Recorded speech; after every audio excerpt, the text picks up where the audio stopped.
Hello, this is Gonzalo Lara speaking to you live, and this is the Roundtable number 28. And I am here with Ian Miles Cheong. Ian, how's it going? Good. It's going well. How are you? I'm doing great, and thank you so much for coming on. I also Absolutely. invited Michael Tracey, who's also a big deal on Twitter, and he has yet to show up. So I don't know what's going on. I hope He's that probably he'll asleep. probably asleep. He was debating Destiny last night, I guess. I didn't watch it, but Okay, yeah. no, neither do I, because I got better Not things into to blood do. sports. Yeah, I have much better things to do, like play Sudoku, Yeah. and do crossword puzzles, that kind of thing. Mm-hmm. So anyway, man, what I want to talk to you about is your buddy Elon Musk. You know, yeah, because for those of you who don't know, Ian is now Elon Musk's best buddy, and Yeah, they're apparently. they're like tweeting each other.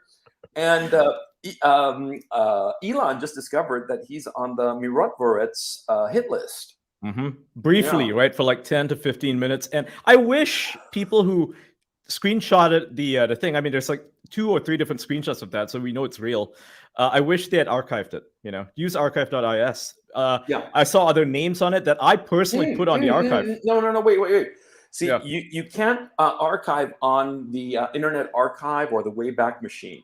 Don't use that one. Yeah, you use archive.is. Yeah, use one of the third-party ones. Yeah, because I tried to archive my Myrotvorets page because I'm on that hit list too.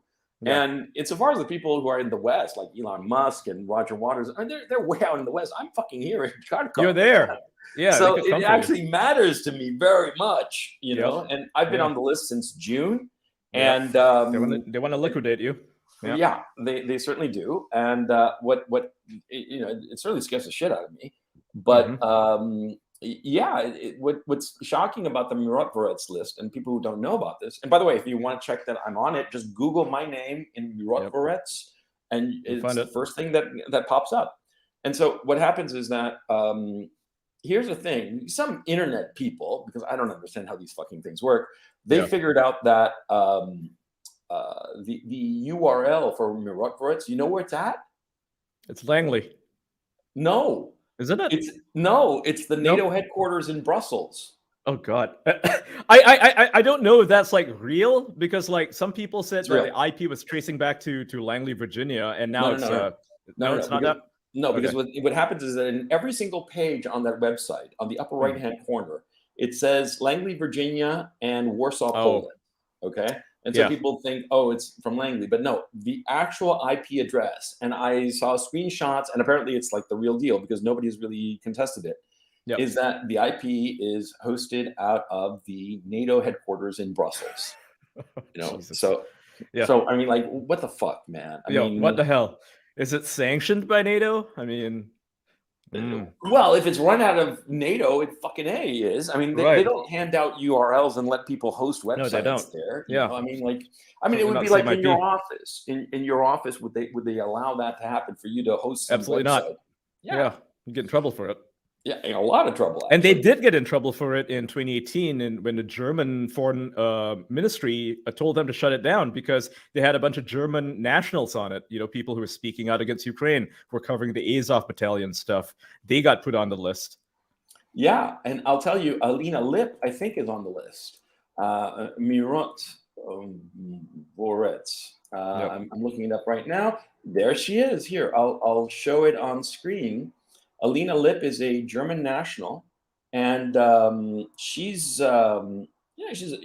to be a very nice person. She's in the Donbass region, and let me figure out how I can share screen. It doesn't say I can share screen anymore. Is it even doable? Yeah, no, because I'm going to tell people about this, that I've been having like all kinds of trouble.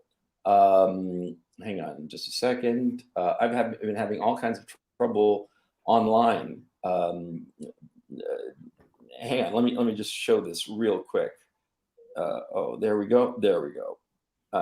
Yeah, Alina Lip, there she goes. Sorry about that. Sorry. Oh man, what the fuck? I'm such a boomer. There we are. That's the list, and she's German national targeted for assassination. And me too, and Roger Waters too, and now Elon Musk, at least briefly. Yeah, and he Okay, why don't you fill us in on the background of that whole story? Okay, so about a few days ago, he proposed that Russia and Ukraine come to some sort of peace agreement for the sake of the people, for the sake of civilians, to minimize civilian casualties. And in his view, right, neither side is capable of winning the war anytime soon. And I mean, that's just reality, right? Like you have 60,000 people massed in southern Ukraine right now from the Ukrainian side, and probably twice as many Russians over there right now. And I mean, what's it look like? It looks like a bloodbath to me, right? And that's just going to go on for months and months and months and months. So he's like, well, this is not going to have a good end. And if anything, it looks like the West is escalating. They're talking about nuclear weapons. Now, keep in mind, Putin never mentioned nuclear weapons first. It was only after Liz Truss mentioned that she was willing to use nuclear weapons. He said that if you use nuclear weapons, we will respond in kind. He just, put it out there. It's like, fuck around and find out, and don't fuck around, right? It's simple. It's mutually assured destruction, and the newspapers reported it, of course, as it being Putin threatens nuclear weapons, because of course they did, right? And actually, when you actually listen to him, he didn't even say the word nuclear weapon. Right. He just said we have weaponry, and it will be a proportional response. Basically, yes. He didn't use the word proportional. But it's like when they report on things that I say sometimes, like I see people talking about me, and it's like, I didn't say these things. You inferred the wrong thing. I mean, I said something completely different. It's the same thing with Putin. It's the same thing Elon Musk even. When people try to infer things about him. So he just put it out there, and then you had Biden going to a private fundraiser where he was, trying to solicit donations to the Democrats, saying that mentioning the nuclear weapon stuff, right? Mentioning nuclear Armageddon. We're closer to it than in 1962. It's insane. This is insane, and even Lavrov was like, "Yeah, don't talk about this. This is crazy stuff. You guys are just escalating." And so, go ahead. Sorry. Yeah. So Elon Musk, he goes out there and he says that he wants to find a solution, a way to solve this problem without, us escalating any further. And let's talk about it. Let's talk to each other about this. And in the instant he said that, the Ukrainians, meaning the actual government, Zelensky, the Podorev, or whatever the guy's name is, the ambassador, right? Those guys were like, "Fuck off, Elon. That's my diplomatic message," And it's like, what the hell, dude? Like, this guy has been giving you tens of millions of dollars since the start of the war, and you are telling him to fuck off, that you're calling him a Russian agent. And they were, memeing him, like they were putting like what's that guy's name? The propagandist, right? Arestovich, yeah. He put Elon's face on a POW, on a Russian POW, the guy that Russia recently traded for, right? They put Elon's face on there, like as if, implying that they would arrest him essentially for war crimes. My God. Yeah, and everybody is a Putin agent, and paid for by the Kremlin. Mm-hmm. By the way, I just want to ask you real quick: have you gotten your check from the Kremlin? Because mine is late, man. No, I mean, I call Shoigu. The fucker sends me to accounts receivable, and nobody answers there. Yeah, fuck these guys, man. Okay, I've been doing like good propaganda. You too, man. What the fuck? Yeah, because so we speak out for peace, and suddenly we are, slandered, libeled, and we can't do anything about it. They go on and they're calling Elon Musk that, saying that he's a Russian agent. And it's like, really? You think this guy's a Russian agent because he's speaking out for peace? Macron also spoke out about peace yesterday. He said that we are not interested in a world war. And guess what? They started slandering him, saying that he's in the pocket of Putin again. Yeah. No. And the worst part is, see, what Elon Musk posted in his it was actually a poll. I think he it was a poll. Yeah. And all the points that he referred to are basically the points that were in the Minsk II agreement. Mm-hmm. Okay. I mean, it was not unserious, if you want to put it that way. It wasn't like, let's all kumbaya and shit like that. It was basically like a serious thing. It was a serious thing. And he got a shit ton of stuff. Yeah. And he asked, what's her name? Eva Bartlett's, Eva, I forget her middle name, Eva Bartlett. Yeah, Eva Bartlett, yeah. Yeah, she posted the Myrotvorets thing, and Elon Musk answered her on Twitter. And where's the URL? I mean, he obviously had no fucking idea about this shit. Yeah, right. Yeah. He wanted some clarification. What is this list, right? So I told him what it was, and I showed him a page of Tulsi Gabbard it's fully translated. You know, there are screenshots of the page itself, but the page itself is still live. Tulsi Gabbard. They call her a Russian agent. They say that she's an agent of the Kremlin, that she's working against Ukrainian interests, and that she needs, obviously needs to be liquidated, right? Yeah. The page is still active, right? It's right there. It's clear that it's a hit list. A lot of people are in denial. They look at one screenshot and they're like, "Oh, it's not a hit list." It's just an NGO that is putting out a list of random people. But 99% of the people on the list are Russians, right? They're Russians, and many of them have been killed in the battlefield or assassinated. In the case of Daria Dugina, right? She was assassinated, or in a terrorist attack. And that's who they put on there. And the front page, if you look at the site, is full of dead people, like literally the corpses of dead Russian soldiers. They're bragging about who they've killed. Yeah, and by the way, Ian, I forgot. We didn't mention that we talked about it previously about where the URL is hosted, right? That's right. Yeah. Well, it's, to chat so that you know, it's the URL is hosted by NATO. Yeah, it's hosted by NATO. And fascinating. Yeah, it's endlessly fascinating. In the building, the NATO headquarters in Brussels. That's where the URL is hosted, and this has been proven. Okay. Yep. Even though when you look at the site, interestingly, on every single page of the website, on the upper right-hand corner, it says Langley, Virginia, and Warsaw, Poland. I don't quite understand the motivation of having put could be to throw people off, make people think it's the Polish operating it and it's the CIA when it's probably not. Yeah. No, but but if it's the URL is out of the NATO headquarters in Brussels, then fucking A is being well, that's definitely I think by and so it's like and the thing that has happened to me that I've been deeply disturbed about is that I got canned on Twitter, both of my accounts, the ones I had access to before April 15th that I lost access to that account, and then the one that I started right after I got out, which was April 22nd. And both of them had, the other one had 60,000 followers. This one had 70,000 followers.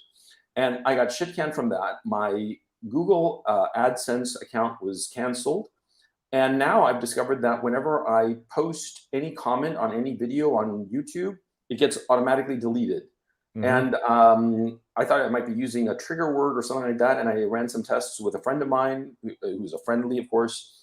And I posted some comment on one of his videos just to test, and I posted repeatedly. I posted once and then checked. Yeah. And he said, it gets deleted. Yeah, because he said that he saw it briefly flash, and then he recycled, and he refreshed rather, and it disappeared. And so they are making every effort to disappear anybody who says anything wrong that doesn't fit the narrative. I mean, how are you handling it? I've not faced too much censorship apart from, I'm shadow banned on Twitter, even though I have a lot of followers. I'm shadow banned in the search. You can't search me. You won't find me. I'm not there. Really? Yeah, really. Okay. Yeah. So, and you cannot look up my old tweets either, which is both a blessing and a curse because the old ones were. Yeah. Blessing because why? What do you say in the old ones? I mean, like people love to say that this you, they do that this you meme, where they take an old screenshot of something you've said and try to contradict what you've said currently. So it's kind of a blessing in the sense I can't get trolled like that, not easily at least. Yeah. That's okay, nice. Fair enough. But no, the shadow banning, the information control is off the charts. It is information control. Yeah. And we know for a fact from the Alex Berenson lawsuit against the New York Times that the government itself is telling Twitter whom to ban. That's right. Yeah, we have the documents from it. This is not some conspiracy theory where some people are making speculations about what the Biden administration in particular is doing with the New York Times, Twitter, Facebook. No, we have the logs thanks to that lawsuit. Yeah, you can see it publicly.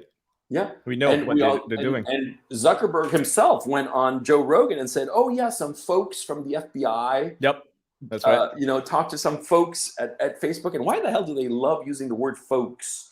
Like 5 years ago, nobody was using the word "folks." It's like the gender neutral guys, right? Like before you used to say guys, and now it's folks. Yeah. And so like to not offend the non guys. Yeah, the non guys or the non folks. Yeah, the non-folks. I mean, they're getting ready to approve zoophilia, so I think that they're going to have to change the word. It's already a thing in Germany. It's already a thing in Germany. Germany seems to be ahead of the curve. I was just kidding. What the fuck are you talking about? Yeah. They're trying to approve it there in Germany, and people are offended by it, obviously. Yeah. Germany's a messed up place. It's a messed up place. It's going to go cold this winter. Cold yes, and it is. dark and hungry. Yeah, and if you like, they don't cover this much at all in the news, but there are nightly protests. We're talking tens of thousands of people taking to the streets, blue collar workers, telling the Ukrainians to get the hell out. They're like, get out Ukraine, get out Nazis, because obviously the Germans are not Nazis anymore, and some of the immigrants, the refugees, happen to be. So they're not quite happy about that. They're not happy about the fact that they have to suffer so that Ukraine can keep fighting. Yeah, Simple as that. yeah, it's as simple as that. Yeah, and the Nord Stream pipeline bombings, right? Yep, that's right. Who did it? Okay, other We than don't the know. Americans. Other than the What? Americans, I mean, it had to be with the cooperation of the Swedes. Had to be with the Swedes. If I had to guess, I would say the British, the Swedes, the Americans, and the Ukrainians did it. They probably had a Ukrainian dive team sent No, there I don't. I by. don't think. No, I mean, why would You they don't think bother so? with the Ukrainian dive team? I mean, no. I mean, I'm disputing the details. Well, they're here, training okay? in Poland, right? They're all training in Poland right now. I don't know if you follow the news, but Ukraine has like a few hundred people. There may be 1,000 sappers. They're currently being trained by the British SAS and the Canadian Special Service. Like they're engineers, so the Army Corps of Engineers, to use high explosives. So they're being trained there actively. I reported on this in Rebel News. They're being trained to be sappers, so that's very interesting in Poland, and it's a British-led mission. So if I had to guess, I would say those guys are responsible, probably, with the help of Americans. I mean, we'll know or never. And Sweden to cover it up. And the reason I mentioned Sweden is because Sweden today blocked Denmark and Germany from conducting an investigation into the explosives. Okay, that's blocked the Americans. That's the Yeah, Americans. it's got to be, because Sweden, obviously, as we know, with the whole Julian Assange thing, they work with the Americans very closely, hand in hand.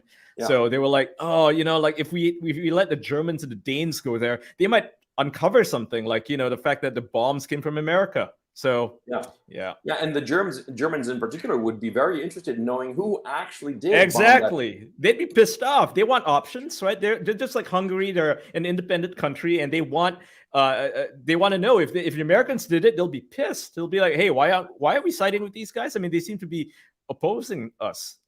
Macron came out and said that you guys are not really good friends because you charge us 4 times as much for our oil, whereas the Russians don't. What's up with that? Yeah, exactly. I mean, like, this whole liquefied natural gas. First of all, there are lots of problems with this liquefied natural gas from the United States to Germany. Number one, there aren't enough ships. Yep. Simple as that. Number two, there isn't the capacity in the United States to cover domestic needs and German European needs. That's right. Especially since they cut off the production. Yeah. Yeah, and so the thing is, see, of course, when you have this increase in demand of this good in the States, the price is going to rise up. So you Americans listening, you figure that this isn't going to affect you? It is going to affect you. You're going to be paying a lot more. A lot more for natural gas. And people are like, I don't use natural gas. I just use electricity. What do you think it is? Yeah. They're burning it. Yeah. That's how you get electricity. It's a thermal power plant. You need it. But you know how the mantra is of the narrative that, see, if you think that gasoline prices are too high, just get an electric. Where does that electricity come from? Magic? It's magic. Don't you know, Ian? What the fuck is matter? You're a Putin bot, man. You don't understand electricity, man. It just comes from the ether. It just magics out of the wall socket. Yeah, the wind energy turbines generate it. It's like, no, they don't. Not a lot. It's like 7%. I worked in the renewable energy business. I've said the story before to chat, so they might get bored. But see, I worked on that business between, 2013 and 2016. And I'm going to tell you that whole fucking business is so goddamn corrupt. And the thing is, I was in the doing solar projects, solar energy projects in Chile. And the thing is, see, number one, they're inefficient. Number two, the panels themselves are a dangerous environmental risk. If they break, forget it. It's a hassle. Okay. It's an expensive hassle, and the stuff that comes out of it, I forget the names of it. I used to know. It's toxic. Yeah. Toxic as fuck. Yeah. It destroys the land around it. You can't grow anything near it. Yeah. Yeah. And it does not help at all in terms of improving your energy independence. Okay. No. Even in a place like Chile, because the northern third of Chile is like a fucking desert, right? And you think, Atacama Desert. Perfect. Yeah. Right? No, it's no good. And the payoffs and all the bullshit involved. And to tell you the truth, when I started that business, I thought, all bright-eyed, bushy-tailed, this would be so cool because I'd be helping the environment, right? And also I'd have like a really cool story at cocktail parties, right? Yeah. But when I got into it, I realized how fucking corrupt it is. And all the NGOs around it, Greenpeace and all of these environmental movements, they are so corrupt. And they tell you right to your face that if you set up some solar panel, solar farm, right? Yeah. And you don't pay them off, they will protest your site. And they'll say that there was like Indian burial grounds or whatever. What a grift. Amazing. It's fucking grift. I mean, and they tell you flat out, they don't have a problem with it. Okay. And in the project that I was involved in, I have an NDA, so I can't really discuss the specifics of it. But draw your own inference. I mean, you're an adult, you can figure it out, right? Yeah. Right. It was just fucking corrupt. And the most efficient source of energy is nuclear. Even Greta Thunberg. It is. She's saying it. She's admitting it now. Yeah. Yeah. Admitting it. Did you see her talk? I didn't actually see it. I saw it. Yeah. Well, she said that it's not ideal, but we should do that. We should totally build more small nuclear power plants. So yeah. It's preferable to coal, obviously, and she's right. It is. Yeah, because they're firing up the coal plants, and they're burning their own furniture. That's how bad it's gotten. Yeah, burning the furniture. Tell me about that. Well, it's really cold in some places. So what they're doing is they're chopping up their furniture right now, waiting for winter. Oh my God. They're chopping their fucking furniture in Germany. In 2022. Yeah. Poor people, because they ran out of like coal that you can buy in the shop, right? They ran out of that, ran out of firewood. So now it's like, well, you got some old furniture lying around. You could use that probably. Yeah. Jesus Christ. Yeah, I heard out in Poland that they had made it illegal to get firewood from the government-owned forests. Yeah, but it's like they're treating it like the Middle Ages, like back in the day when you're not allowed to chop down wood in certain parts of the forest because that was a queen's property. Now it's the same thing. Yeah, it's digital feudalism, man. I mean, that's what's going down, man. It's all kinds of crazy. In France, if your tank is above 50%, right, and you try to refill, they will stop you. They'll stop you. You're not allowed to. You can't fill up your tank. It has to be below 50%. Because they're running out of gas. There's two things going on in France right now, right? I mean, in addition to the gas shortage. So there's a drought, so that means that they don't have hydroelectricity. They can't generate it. And the second thing, well, now it's like the third thing, I guess, is that because they are running out of gas, the workers themselves are striking. Like 60 to 70% of their oil workers are on strike at the moment. So production for oil is just completely in the pits. It's insane how many things are going on right now. Strikes? No, of course not.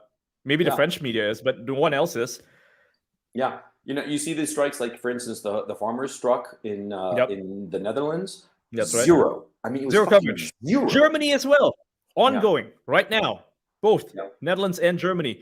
Canada is doing the same thing. Who's covering it? Rebel News, I guess. We're the only ones covering it. No one else is. Yeah. Oh yeah, I forgot to mention to chat. Ian's working with Rebel News. When did you start that gig, by the way? I didn't actually know. About a couple of years ago, I want to say. I was working for the Post Millennial before that, and Human Events. Human Events is a Jack Posobiec's gig. Yeah. I used to work with them. Yeah. And how's that working out? You're with Ezra Levant, right? I am. Yeah, it's working great. Yeah, it's fantastic. Oh, okay, good to know. But I'm like stunned by this, by how quickly this is all decaying. Because 10 years ago, I thought to myself, man, this whole situation, it can't last. Eventually, it's all going to start to fall apart, right? It's all getting worse.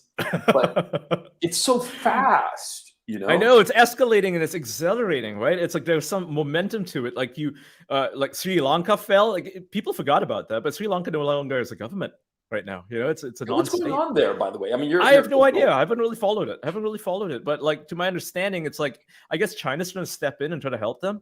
But like they are floundering right now. They have no food.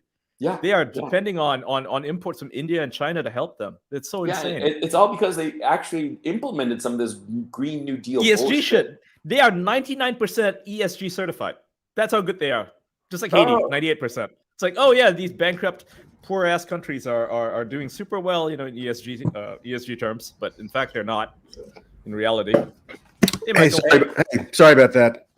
No, that's all right. Why don't you turn your screen a little bit down because you're okay. Yeah. I didn't set it up properly. Yeah. No worries. How's it going, man? Okay. Good to see you. Going okay. How are you? Yeah, we're talking about the fact that Europe is fucked. Turn your screen down because you're getting chopped right at the chin. A little bit more, please. How's that? That's better. Yeah, that's better. Yeah. No, we're talking about Europe is getting fucked, and nobody in the press is reporting all the protests going on in Europe. You've been following that whole shit show?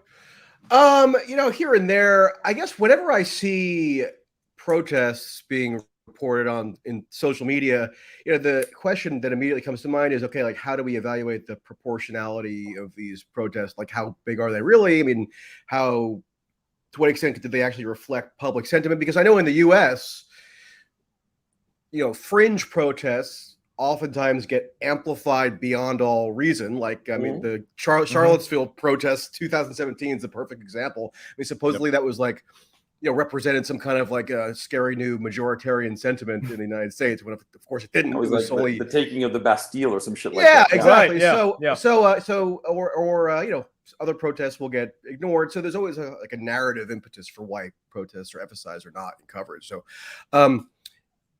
could there be selection bias in why certain social media accounts are emphasizing certain things or not? I don't know. I mean, I guess that's all just to say, I'm sort of like reserving judgment as to what those protests actually reflect. I did see a protest that seemed somewhat big in Paris this past week. That was NATO critical. But then again, it's not like protests are rare in Paris, so it's just hard to say what that actually reflects about any shifts or not in public opinion. Well, I can tell you about Holland. I mean, the Netherlands, rather, because the Dutch are very touchy if you call their country Holland. They said it's the Netherlands. Holland is just a region. But anyway, in the Dutch, right, they had the farmer protest. It was all over the fucking country. I lived in Amsterdam for a couple of years recently, okay? And so I know a lot of Dutch people. And they were telling me the whole fucking country was stopped in its tracks. I mean, you couldn't get anywhere.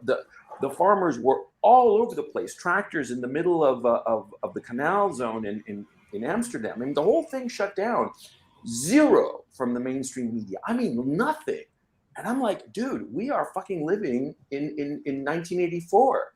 I mean, they thought it was satire. No, motherfucker, it's a how-to manual. I mean, good God, I can't believe this. And I cannot believe that there is going to be no political change from all of this opposition to the current geopolitical situation insofar as NATO's war against Russia. Yeah, I was at Zuccotti Park at the very beginning of Occupy Wall Street, like the first week, where it just seemed like a bunch of weirdos doing a standard, meaningless protest in New York City, right? So no wonder they paid much attention. But then it became clear that it was sort of like an encampment, that something somewhat new or interesting was happening. But still, there wasn't a whole lot of media attention. If any attention was given, it was just sort of dismissal until there were incidents involving, like, the police, beating people up and getting in what they call clashes. That was the point at which there actually was sustained coverage in the media, which is ultimately arbitrary. I mean, there's no reason why there should have been sustained coverage after the police incidents and not before. It's not like they grew hugely, in the interim. But, it just shows you again a lot of the reasons why it's fundamentally arbitrary most of the time whether a protest or some sort of demonstration gets a lot of coverage or not. Like, after the Supreme Court decision in May or June rather, overturning Roe versus Wade, the media was primed to find any protest happening whatsoever. So 12 people appear I'm still here. in front of some So like 12 people appear in front of some court building or something. That's a huge protest to focus on. It was similar after January 6th.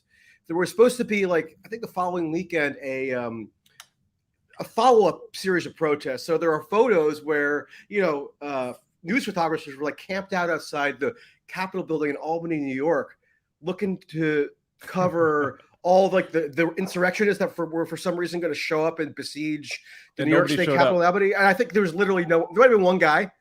One guy. So re-apps, probably re-apps. And so it's like there's very little relation between the sheer quantity of people supporting a cause and then amount of coverage that the protest or demonstration receives. Yeah, but not only that, is there's the political bias of it. They're like you said, the press was out in force to cover some protests that literally did not happen because they just wanted to push a political narrative, and it's everywhere. The woke bullshit and the establishment bullshit. It's not so much that it's leftist, I mean, I'm a hardcore. It's a mainstream, right? It's the establishment. The woke work in their interests, essentially. Yeah, exactly. And that's the thing that pisses me off, because if you think of it, it's really like the BLM rioters are basically brown shirts. Antifa are the brown shirts of the establishment. Okay, I mean that seems to me the only way to look at it. Would you agree, Ian? I absolutely agree. I mean, look at the Netflix protests. Remember that when they were all mad at Dave Chappelle for his transphobic or whatever a show, his stand-up comedy, his stand-up bit. Yeah. They did this weird walkout where only about 24 people showed up, and yet the media was there in force. You had the Associated Press there, you had Reuters there, you had Getty Images there, and there are dozens, hundreds of photos from this event. Where, the only real spectacle that happened was when that fat comedian, Vito Gesualdi, showed up with the signs, right? And he trolled them. And they took what were the signs? I forgot that. Something like a comedy is funny. As simple as that. Like, comedy is funny. It's okay to laugh. And they attacked him for it. That became a spectacle. And how many people were there? It's like maybe 24 people. And that was a big deal, apparently. It got more coverage in the news, on CNN and everywhere else than, actual big protests that are happening right now. Like, parents protested in Dearborn, Michigan, right? Muslim and Christian parents came together to protest the fact that their kids are being, indoctrinated with CRT and with gender nonsense. And how many people covered it? Maybe like a couple of local channels, perhaps. Nobody else covered it, but that was like a way bigger deal. About 1,000 parents. Yeah, 1,000 big parents. deal. Yeah. No, something else that I wanted to touch on was the Kanye West thing of him with Candace Owens, wearing that shirt, "White Lives Matter." Yeah, and everybody lost their minds. They did. Yeah. And what's going on with poor Kanye? Because when he did that tweet where he said he went DEFCON 3 or something. Yeah, he misspelled DEFCON, right? DEFCON. I saw that. DEFCON. DEFCON. That's pretty funny. But I mean, I thought it was supposed to be like Def Jam. No, I think it was supposed to be DEFCON, and even Def Jam is DEF, not DATH. Yeah. Okay, that's right. In DEATH rather. But no, I mean, by the way, I want to ask about Kanye, because that guy, I do not understand him. I think he's a troll. Is boring. He is a troll. Like, if you watch the outtakes from his interview with Tucker Carlson, he says some shit in there that's like kind of outlandish, and then he just laughs a moment later. He's like, "Oh, it just sounded funny in my head. That's why I said that." And then everybody laughs. Like, it's clear that he knows what he's doing. He's trying to get a rise out of people, trying to get a conversation going, and maybe not in a way that's best for his career, because it's definitely hitting him. I mean, he lost his easy deal after all, but he's trying to get. How much money was that? Oh, with Adidas, I mean, the whole thing, $1 billion probably. Yeah, it's crazy. Yeah, but he could probably set it up himself. He's setting up himself right now. Yeah, he's working on U.S. companies. Yeah, it might wind up being even more profitable for the guy. I agree. Yeah, he'll get a larger cut. Yeah, and I hate to say it, but the guy is a very shrewd businessman. So maybe he did it on purpose so that Adidas would cut ties with him, because maybe he has some sort of agreement that he couldn't walk away from Adidas. I think so too. He becomes like too toxic for them, so they have to cut him off and give him some money, right? Because they're no longer doing business with him, severing ties. So that makes sense. Yeah. The weird thing I find it as a guy on the right is that, see, the right wing now and center right and even center left, we are now the opposition. We are now like the countercultures. We're the hashtag resistance, and the guys on the left still call themselves a resistance. It's really funny. It's like, what are you guys doing? You own everything. You run the Senate, you run the House, you run the White House, you own the media, but you're the resistance. Who are you fighting against? Yeah. Jeez. The question I'm asking is, American society. Okay, I mean, the Kanye thing is, I wanted to intro to this topic of the American society, of how far is it disintegrating? Because from where I am, I'm in Kharkov, right? And so whatever I follow the news is whatever I see on the internet, but I don't actually know, like, on the ground, how how fractured is the United States? And I'm wondering, especially because of this election, because I personally think this election is going to be crooked as all get out. Michael, what do you think? Oh, I mean, I think left and right both wildly and chronically exaggerate the so-called, fracturing of ordinary American America divorce, because they view it through, they view it through the prism of social media, where the most crazy stuff circulates to the top of the algorithm, and they think that somehow reflects like some fundamental dissolution of American social cohesion. It just doesn't. I mean, the right that it constantly and ahead of the 2020 election on, forecasting civil war and saying, stock up on non-perishable food items and all that crap. But then the liberals do a version of it too by saying, if Donald Trump gets into office, that means democracy is over and like the nation state itself will be abolished and all this. It's this catastrophization that is basically just a knee-jerk sort of partisan reflex on the part of a lot of people, on different parts of the political spectrum. But it does not, I mean, as far as I ever see, it virtually never reflects any actual breakdown in social cohesion in the country itself. I mean, talk to whenever I'm amongst just normal people, and I'm not saying that I'm you're in fucking Brooklyn, right? Jersey City. Close enough. I mean, but there are plenty of normal people in Brooklyn and Jersey City. I mean, not at like the Park Slope Whole Foods or something, but you can go to parts of Brooklyn where there are normal people. The point being, this idea that people could just prophesy some sort of imminent breakdown in the social order, very rarely, to me anyway, is it ever reflected in what is empirically observable, even in the height of the 2020 protests. Now, the 2020 protests were the biggest protests and most destructive in terms of causing damage and so forth since the 1960s. So it was a significant event. But it being a significant event does not mean that it somehow portends some literal collapse of the society, which is like a leap a lot of people tend to make for like histrionic political self-interest. Like it wasn't all over the place. So it was like large protests in small areas. Even Minnesota, which was hard hit by the protests, probably the hardest hit, was just a few neighborhoods, right? A few neighborhoods, few blocks. Well, I mean, it was large protests in small areas, but there are also some smaller protests in larger. I mean, it was geographically very diverse. Right. I mean, one of the things that was most interesting about it is you could go to you could pull up a map actually somewhere where it pinpoints all the places where protests were held. And there are even like these tiny little protests that took place in rural Pennsylvania and stuff, which didn't get much attention because it didn't really coincide really with riot. But they did occur. I mean, I went to a couple, and that was what made it like the most sociologically or like anthropologically interesting to me. It's that like when you think of a protest movement, you think of, there might be a big protest in New York and DC and Chicago and stuff. Here it was like there were like self-organized protests pretty much in every stratum of the society. But they weren't self-organized protests. I mean, come on, because the fact of a lot of them were after the election, there's been zero of these BLM protests. It's like, they were still self-organized. They were just impelled by sort of like an arbitrary sense of urgency that was a function of Trump and whatever. But a lot of them were self-organized. I mean, I talked to the self-organizers. I know they were. There was a toolkit. There was a toolkit out there.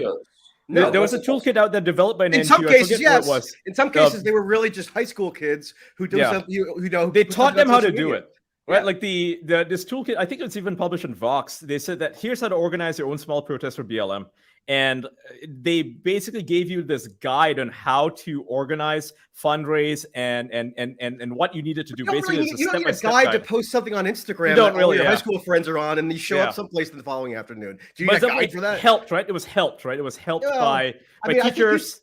I think people overstate. I think people overstate that. I mean, there was. What about the pallets of bricks that magically appeared in the downtown? I don't think the pallets of bricks were really anything. Like I think that was the right wing blown to the proportion. Yeah, like a lot of the times it was like, it was a construction site. So you just find pallets of bricks there. And then someone would post a screenshot and be like, oh my God, I didn't see this pallet of bricks here 2 weeks ago. It's like, have you walked? This is what I'm talking about. If you experience the 2020 protests primarily through whatever like filtration mechanism you're using on social media, then you would think the pallets of bricks, wherever that was, I forget, Philadelphia or something? No, several cities, several cities, Dallas is the big one. You mean there were pallets of bricks in several cities? Wow. No, like, was it like that would strike you. No, come that on, would don't strike be you as the most disingenuous. They were right in significant the middle of the city. Come on, and there weren't any There were next to construction zones construction around. sites. Come on. Okay, well, know? I mean, why maybe did in Dallas check it was out? real. You know, I think that there are probably instances where the protesters or rioters, in this case, the Antifa people, set those places up, right? They set those things up to in preparation. What's the theory here? Like George Soros airdropped the pallets of bricks? No, I think that a group of people probably just walked it around and just put it there the day later. Okay, so let's say a group of people walked it around. So what? Like, what does that tell us if a group of people walk something around? I don't think it was exactly a widespread like thing. every other color revolution in the Middle East, in North Africa. You know, everywhere. Most recently in was it Kazakhstan where that happened, where people were getting like these airdrops of guns, you know, like people were like, I mean, there's videos of them pulling out all like 100 guns from a trunk. Yeah. So, I mean, I wouldn't put it that way. I mean, I spent 2.5 months going all around the United States to every protest I could. So like, I have a pretty good sense of it. It's calling it like, oh, it's just like a color revolution because you saw some photos of pallets of bricks. That's just, bogus. What I think is correct to say, or would be accurate to say, is that clearly there was this immediate institutional corporatized endorsement of the protest movement. Yeah. So there was an immediate paradox where supposedly it was this big showing of resistance, whereas every center of power, more or less, in the United States was automatically compelled to endorse it. By the way, also had to abide by certain new bizarre speech codes in relation to it. Call of Duty. I log into Call of Duty and I see they're like Black Lives Matter. That's the first thing you see when you log on. Yeah, or if it's true that it was bolstered by huge amounts of money pouring into various professional activist groups and stuff from these foundations that are loaded with billionaire donations movement. So I mean, there was like that sort of an artificial quality to it in that sense, but or at least there was sort of like a cynical quality to it in its orchestration and its after effects. But to say that it was just like some kind of color revolution in a way that kind of denies. I mean, it's very clear to me. A lot of people genuinely felt strongly about the issue and thus were compelled to protest because of whatever factors were going on. They didn't like Trump and whatever. So to deny that is just silly. I'm going to tell you right now. Chad is not with you on this one. I posted on screen. Who's Chad? And it's what? Who's Chad? Chat.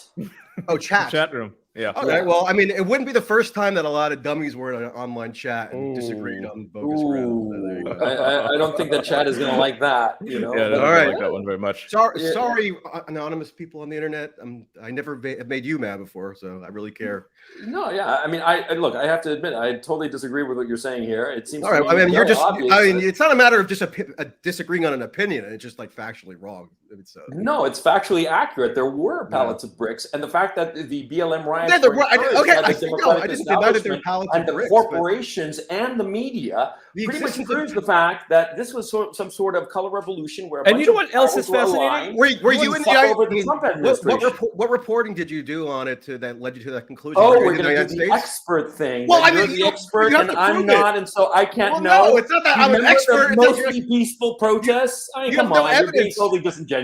You're not citing any evidence. You're not citing any evidence. Oh my God! All of the media was in favor of BLM protests. I just acknowledged that. All the corporations were saying that. No, Ian, did I not just acknowledge that? That it was totally organic. When it was not totally organic, it was corporately financed practically. I didn't say out loud. You yourself just said that there were NGOs. That many of the leaders were in NGOs. So come on, you're being totally disingenuous. I think it's a combination of things, right? Like with the pallets of bricks, I think that say in Dallas, I'm willing to say that it was probably planted there ahead of time because it's quite obvious that they used that. I mean, maybe, but based on what? I mean, what's the evidence for that? The fact that they would drop there a day before, and the fact that they were positioned in such a way that they could do maximum damage to the small businesses in the area. Yeah, but there's no hard evidence that like somebody intentionally placed like Nord Stream. There's no hard evidence, but we all know we're all grown-ups. that the Americans did it. Well, yeah, Come no, on, actually, man. on Nord Stream, I would like to see some evidence of the actual culpability. I can make inferences about potential culprits, but when you're tethered to facts, so you're with the reality, establishment. empiricism, That's basically what you're telling you me. need You're you with need the to have narrative. facts before you. I'm not with any narrative. I'm Yeah, saying you are. I would it's like to Come on, have the Russians facts. would blow Well, you up can their own speculate, pipeline that they own, and they would eliminate Did I their say own that? leverage over the European. Are you listening to what I'm man. saying? We're all grown-ups. I mean, you if listening to what I'm the saying? Russians didn't do it, and obviously the Russians didn't do it, and who did it, right? Like that's the I mean, question. I've mentioned several reasons to one might infer that it's plausible that some Ukraine outfit could have done it with like the backing of the United States. That's what I think as well. Because there I are think that the sabotage sappers did explosions it. that we already know that they committed that are potentially. So like you the are CIA willing warned to Germany. say, The CIA warned Germany. Michael, you're willing to say that it is clear that the Russians did not bomb their own pipelines. Can you say that? Well, I'm not willing to make a factual assertion about it because I don't have a full. That full pretty much facts proves my point. Yeah, Well, it proves that point. it's good that It's you're like, not a journalist. only experts and journalists only it's good that you're not. It's good that you're not a journalist because journalists need to actually verify facts before they report them, right? Ian? But the inference is fucking obvious, and you're totally denying it. If you're making a report, then circumstantial evidence, but we have to be open to the motivation possibility. And Occam's for razor, it's right? plausible. I mean, Being 99% open to a of the chances possibility is not being done by making Americans. being open to a possibility is not the same as making a factual assertion without the facts being in evidence. And if that's what you're doing, then I'm glad that you're not a journalist because that's not reliable journalism. Yeah, like I would never report it, right? I wouldn't report that. Well, there you go. Americans did it, right? Obviously, but we can surmise, right? Through and I've reported that the CIA, because I read very likely Der Spiegel that the CIA warned over the summer the German government that some Ukrainian government entity could commit a sabotage attack on the pipeline. I mean, I reported that. That's verifiable. That's in the record. But I can't factually verify that. That they did it personally. There's 0% chance that Russia did it. It's 100% chance that the U.S. did it. You can make inferences and you can speculate, but unless you put it as, if you frame it as an assertion of fact, I mean, that's just, there's something epistemically incorrect about how you're portraying it there because you don't have the facts on hand to project the certitude that you're. What I studied at Dartmouth. Let's go in that direction then. All right, let's go in the direction. Did he drop out? Hello, are you there? No, he's here. Yeah, we're here. Yeah, we can hear you. Hello. You're frozen. You're frozen. Yeah, you're like freezing. Chopping out. Yeah. It's like I think the Russians might be taking out your thermal power plant right now. Yeah, we had it coming. All right, yeah. Sorry to start screaming on a Saturday afternoon here. That was not. It's fun. It's very energetic. It's like I mean, I just think. We're here. Yeah, we can hear you now. You're back. You're back. I mean, just to be clear, I got maybe exercise about that. I'm protesting. I'm gonna listen to this whole chat. So tell me. This whole stream is me. He was talking about himself. Yeah.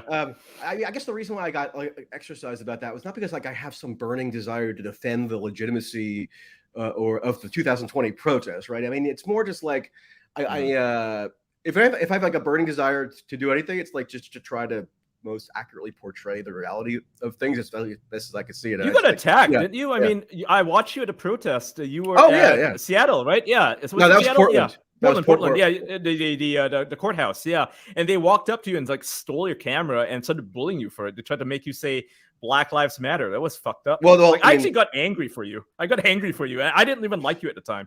I got mad for you. I was like, wow, these guys. Oh, so you like me now? Wow. Okay, great. I was determined. Oh, yeah. Well, I mean, I went. I did like a nationwide sort of tour. I was in Portland for a week. One night I was there, just spur of the moment, decided to live stream because I thought, hey, everybody and their freaking mother is live streaming. I guess I could just to show people like what this atmosphere is. And you could find the clip. I mean, all of a sudden I have just happened to be recording in a particular angle. It's like later in the night when like the more kind of hardcore elements were coming out. Yeah, when the moms went back home, the fake moms. You remember those? They were like moms against Trump. Well, I mean, there were some real moms in the group. They put them, but most of them were like not. They put them forth as a PR tactic. Useful idiots, yeah. they put it forth as a PR tactic, of course, as though they represented the entire movement.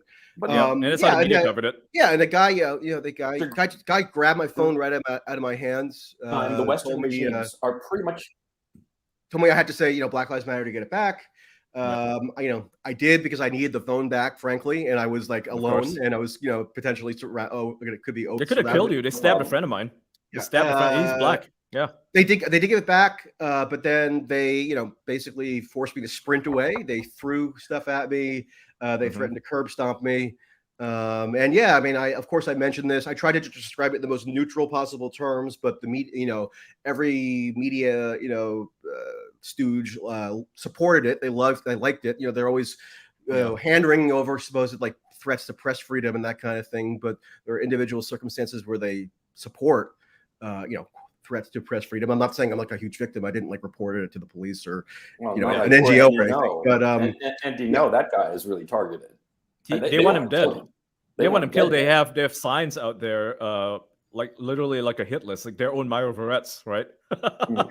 So anyway, Ian, like, right? It's ironic that like for some reason for now I'm like a quote unquote apologist for the protests or something, when all throughout 2020, just because I tried to cover them like with a bit of like critical detachment, I was like under constant intense attack by like left-wing activists and liberal media types. So it's but there's this thing always happens with the media. You can never tell who's going to be supporting you or opposing you any given day. No, what struck me, I still insist that the 2020 BLM riots were inorganic, and they were certainly fanned excessively by the media and the political establishment. And so to me, that looks like a color revolution, just like all the other color revolutions that have happened across the developing world. Okay. So that's why I looked at that when it was happening. And I looked at when all those BLM protests showed up on Hollywood Boulevard, right in the middle when you were supposed to maintain, 6 feet, social distancing bullshit. Yeah. And, it's quite all right because, the virus will magically fly over BLM protests. It's just like when you sit down in a restaurant, you don't have to wear a mask because the virus, it cares that you're sitting down and eating. I don't know what inorganic means exactly. I mean, does it mean that like if there were actors involved? Well, it means like an astroturf, right? Astroturf. Okay, but you got to define that as well. Like, I mean, people paid money to help organize stuff. People pay to organize. That's what NGOs are supposed to do. They are paid agents to organize disruptions and civil unrest. Okay, that's why so many NGOs have been kicked out in so many countries, like in Hungary, like in Russia.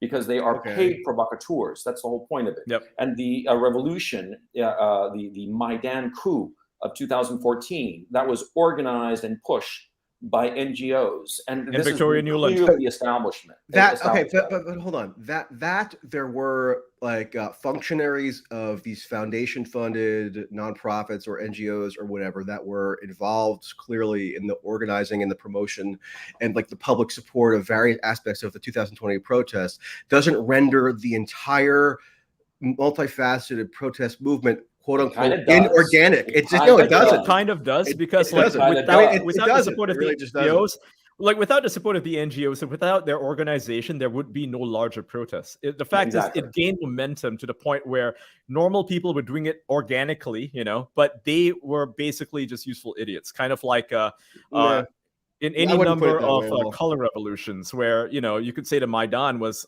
absolutely 100% astroturfed by NGOs, by the State Department and all their actors.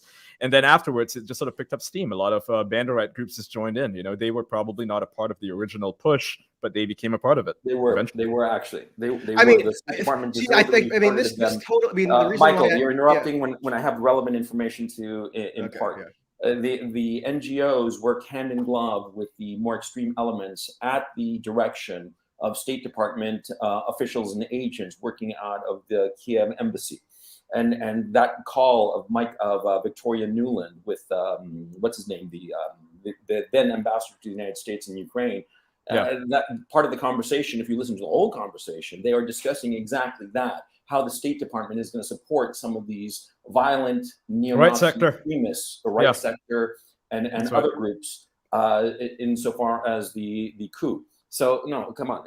That's what inorganic astroturf means, and you know it as well as I do, Michael. They do this in Iran as well. You know? I don't actually, and the reason why I think this framing is so wrongheaded is because it actually precludes or like inhibits a rational, recent critique of this NGO foundation complex, which I think is necessary, and which I've done. I mean, look up. I did an article for Compact Magazine when it launched earlier this year on exactly this. I mean, I think it was like $50 billion or something ridiculous that poured into these, racial justice oriented what does that money buy? What does that money buy? It buys agents, provocateurs. It buys bums and extreme malcontents to go out and riot, and they're getting a paycheck. Well, I mean, mostly what it buys is a lot of like sinecures and make work for new bureaucrats who can bogus titles for themselves. People who bust heads. That's what they're getting. No, I mean, not by and large. Man. It also gets them bail funds. That's why they are willing to get arrested. They're willing to commit violence and hurt people because they know they'll get off. They'll get bailed out. I mean, I interviewed some of the actual most hardcore rioters. Like, these hardcore rioters is going to tell you, oh yeah, I'm getting money from an NGO to go and. Well, I mean, I certainly have more evidence about the rioters than you do. No offense. I mean, I interviewed them and did journalism on what occurred, so I have some insight. So they confessed to the fact that they were working for an NGO. Well, because that's what these guys would do. Of course, they tell you. Believe it or not, most people are not like elaborate liars where they're covering up their George Soros connection.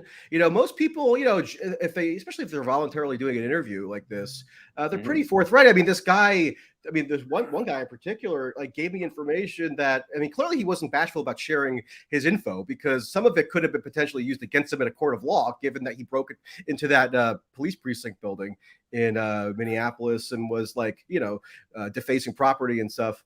And, I'm just telling you, the guy, based on every, pretty much beyond a reasonable doubt, the guy was not an NGO agitator. He's a true believer. Neither were most people. Well, no, I mean, there were many true believers. Actually, there were different factions, right? A lot of the genuine instigators were hardcore ideological insurrectionary anarchists who started with some of the arson attacks, and then that really generated huge amounts of. It created a power vacuum, especially in Minneapolis, where the police had to go deal with these fires, and therefore people could congregate and do these riot scenarios. So there was that faction. There was that hardcore true believer faction. The guy I was just referencing there, he was just sort of like a relatively non-political sort of thrill seeker who thought it'd be cool to go and check it out, and then just kind of gets wrapped into it, right? There are different and then the local, mostly black or non-white elements of it would be just kind of mostly non-ideological, non-political, but they have an opportunity to, for example, loot because the police are totally gone, and one person does it, and then they, all of a sudden there are mobs of 15-year-olds going into Foot Locker or whatever. So there were different factions, and this idea that you could just cast with a broad brush that every single one of them was a George Soros NGO. I mean, it's just so absurd. It's hard to even know where to begin. We didn't bring him up. You did. Yeah, we didn't bring him up, and I don't think anybody. You said paid provocateurs. Not all of them, obviously. I mean, a lot of them are. That's what Gonzalo's saying, that there's enough of those paid provocateurs to rile up the base, to rile up the rest of the mob, to create the situation. Of an agent provocateur? What's one guy, right? It just needs to be one guy who encourages the mob, like Ray Epps. Do you remember Ray Epps was clearly an agent provocateur, or are you going to say that he wasn't, Michael? Am I going to say that he wasn't? I mean, I know as much about him as you probably do, based on what's been reported. So no. You remember the Colorado shooting where a dude was he put on he's like a Trump supporter. He tried to mace somebody, and then he got shot multiple times by some security guard who worked for a news station, right? Remember that? That happened. Say it again. What was that? Repeat that, please. It was in Denver, Colorado, and it was it was organized by one of the guys who killed Osama bin Laden, right? He's one of those. Robert O'Neill. Yeah. He. I don't think it was Robert O'Neill though, but it was one of those guys, and they organized this pro-Trump rally. This was after January 6th, and they were basically rallying for Trump, and an altercation happened, right? Where a guy pulled out mace, like a pepper spray, and then he got killed for it by a security guard working for one of the news stations. It was in Denver. I gotta refresh my memory on that. I gotta look that up because I don't recall that particular incident. Okay, yeah. So the reason I brought that up was because the altercation happened only after an agent provocateur, somebody that the news stations like to hire, had gone there and started picking fights with these Trump supporters. Like, he was this black dude who you would see him actually crash Trump events. Like when Trump went to Colorado, he was there, made a ruckus at an event, calling him racist and stuff like that. He had to be escorted out. And this guy, he was always around these places trying to rile people up. And in this case, he riled up the pepper spray guy. And when the guy pulled out a pepper spray, somebody else shot him. And then he was like celebrating the fact that he got somebody killed. I mean, yeah, I'm not denying that agent provocateurs exist. I mean, the so-called Gretchen Whitmer kidnapping plot, even when they put out the first indictment, what was that, September 2020, I think, nobody read it at first because they just wanted to scream, "Oh, look at how emboldened these right-wing militias are and how violent they are." But if they just read the initial indictment, they would have saw that even at that very big early stage of the criminal proceedings, the FBI was considering that there was a hugely extensive use of quote unquote human informants, FBI informants, in the conduct of the operation. And then, by like Whitmer, spring of 2021, that's what I just said. Kidnapping of Whitmer. Oh, okay. That's what that's what I'm talking about. Yeah. Yeah. Sorry. I mean, that was overflowing with so-called agent provocateurs, right? They so were clearly, all agent provocateurs.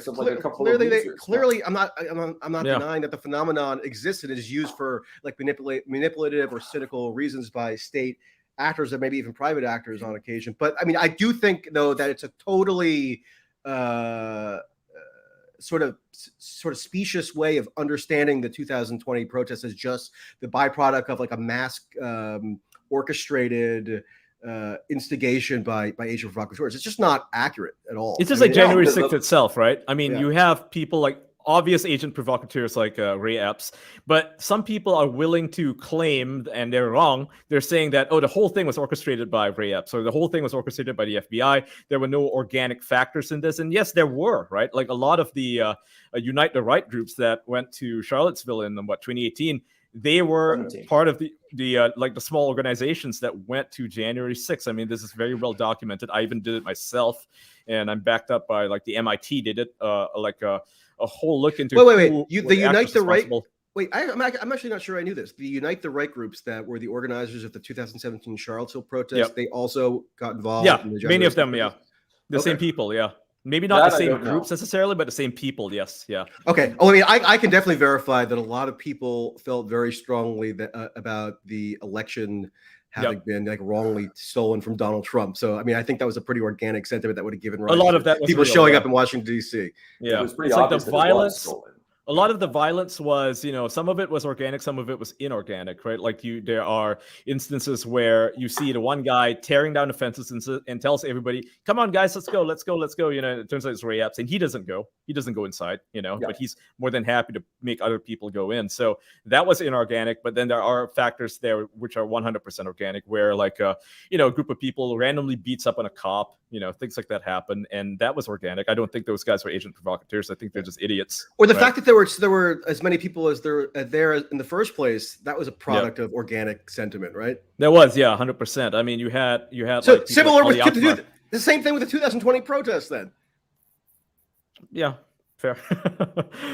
Well, I don't know. I mean, from my point of view, it seems that the 2020 thing was a color revolution, simple as that. And it was egged on by the press and the political establishment to undermine the Donald Trump presidency. And the very fact of how they went hysterical on the COVID thing immediately from 0 to 100 instantly. It was clearly aimed to prevent Trump from getting successfully reelected. And I have to point out, and I've said this repeatedly, I despise Donald Trump. I think he's a fucking idiot. I actually met the guy, and he's just a blowhard fucking idiot, right? I met him way back in the 90s. Where'd you meet him? His wife, though, I just have to say, then girlfriend, Melania Trump, she was a very nice lady. But he was just stupid and boring. Where'd you meet him? This had to be in the 90s, right? Or the 2000s, Yeah, early 2000s? in Manhattan, I got invited to a party, and there he was, pontificating about all kinds of bullshit. I mean, I honestly, God, don't remember any of it, of what he said, because he was just like, some famous guy, and I can give a shit. I mean, this was 99, 2000, something like that. Okay, and so I've always thought that he was a used car salesman, but looking at it really clearly, between the COVID hysteria and the BLM riots, it was clearly an attempt to crater the economy that Trump was lucky enough to be enjoying, because I don't think he was the cause of it. He was just he didn't cause it. He was just there at the time. And I also think that they went hysterical because they realized they were looking at the poll numbers in early 2020, and they realized that they were going to get shellacked, and the crop of Democratic candidates were all a bunch of losers. Right. And so they knew that they were going to lose. And so they figured, how can we prevent this from happening?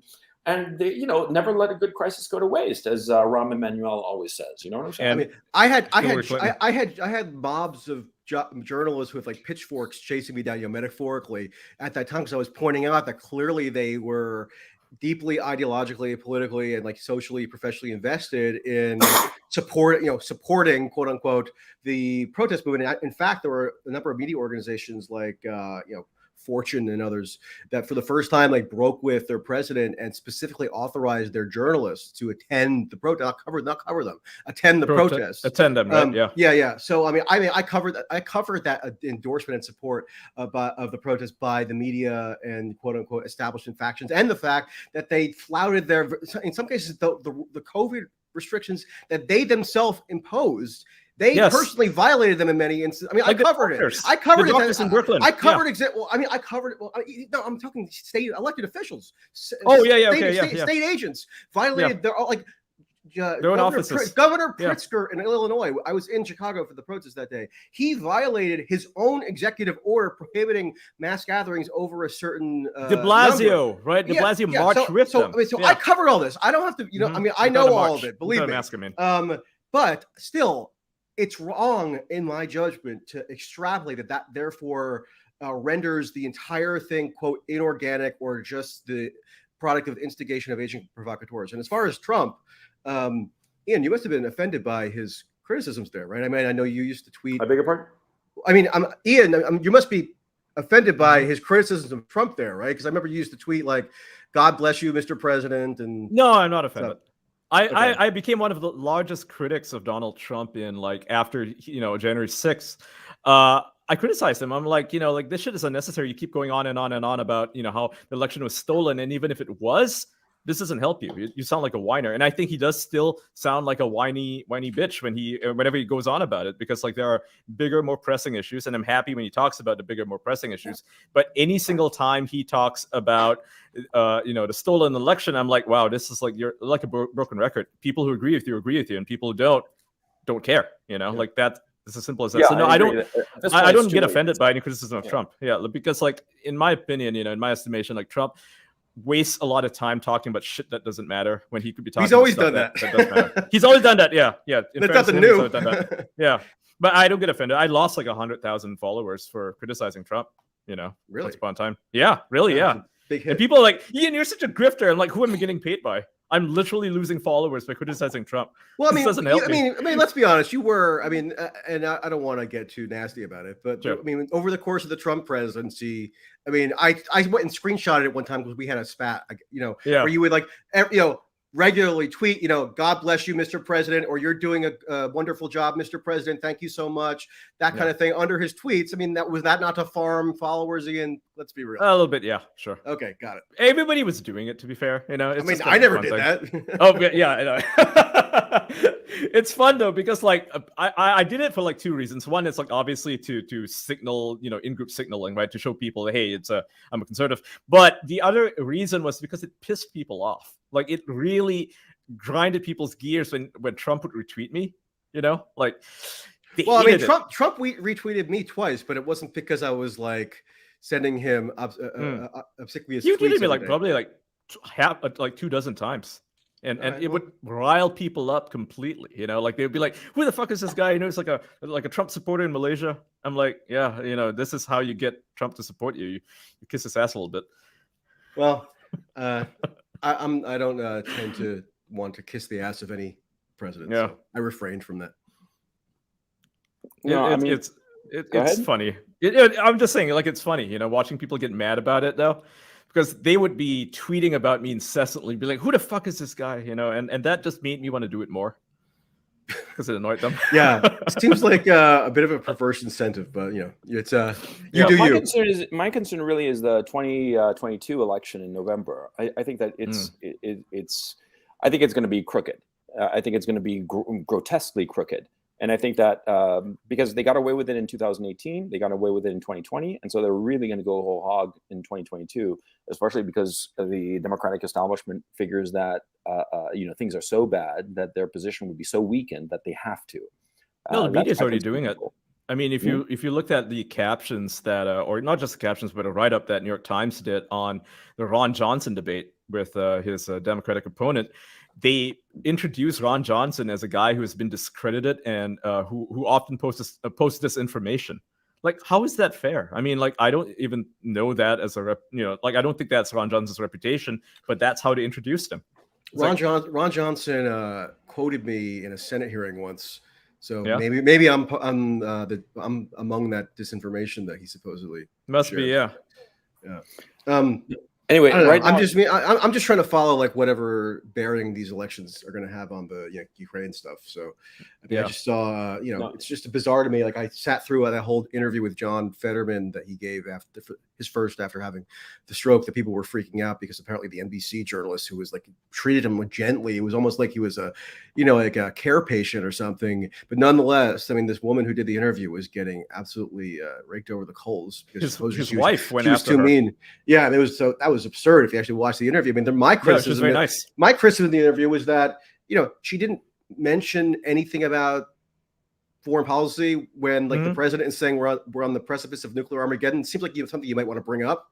It's all softball questions. She just asked softball questions. I mean, or the omission of that issue would have been my criticism. Not that she was like a bit too insistent on asking if he could provide like evidence that he was mentally fit for office. Seems like I think that with what Biden wants right now, like his mission right now is like, it's very short term. He doesn't have a long-term plan for ending the conflict in Ukraine. I think that what he wants is just for the Democrats to make it through November, and he's doing everything in his power to make himself look good, to make the Democrats look good. And part of that is going to Saudi Arabia, begging them to not cut the production of gas by like 2 million, right? Like, that's the thing that he did, and he's mad over the fact that they are refusing his request because they said that will not abide by any sort of politically motivated request because it doesn't make any sense economically. This is actually going to be really bad if you don't cut the production. And beyond that, it looks like he is pressuring Ukraine right now to have a big win. He wants them to go into Kherson and take over the city. 60,000 of them, they're amassing right now before the midterms. He needs that win, right? So that he can say, look, my support of the Ukrainians has paid off dividends. They managed to take over a city. They won. And it's all thanks to American help. He wants that victory. He wants that to be a part of the Democratic platform. So, I mean, we're going to see a lot of violence in the coming weeks as he pushes for that. Yeah, the offensive that's gathering around Kherson, because you're absolutely right. They want to get Kherson no matter what, and they're misinterpreting what the Russians basically said to the people in Kherson. They told the civilians to evacuate, not because they're going to lose the city, but because they know that the city is going to be indiscriminately bombed and shelled by Zelensky regime forces at the direction of NATO. They are going to flatten that whole goddamn city. And it's going to be pointless because the Russians have heavily fortified Kherson. And so and on top of that, they've got the troops right now there in position to resist any kind of Zelensky regime onslaught from Kherson. So those, it's estimated between 30 and 60,000 men on the Zelensky regime side. And reputable people have estimated from that range. Nobody knows for sure for obvious reasons, but the Russians certainly know. And the thing is, what's going to happen with that offensive, it's going to be like all the other offensives that they've launched over the past 6-7 weeks, which is going to be a slaughter, needless, pointless slaughter of all these young men. And I do believe that this final push for Kherson, it's my estimation that it's going to be the end of the war. As a practical matter, because you can't throw all of your soldiers and throw their lives away so indiscriminately as has happened over the last 7 weeks. And what's going to come next, it's going to be the same goddamn thing, just a different location. And they're going to get annihilated. It's going to be a catastrophe. And they are not going to take Kherson because for political reasons, the Russians can never allow it. And on top of that, they've got the air superiority, they've got the artillery superiority. They are heavily dug in insofar as defensive structures around the city of Kherson. And it's layered. It's not just like one defensive line like the Maginot Line or something like that. And so they're going to throw those lives away just so Biden can have some fleeting headline to salvage something of this Ukraine situation, which has been catastrophic and which has broken the country. Mm-hmm.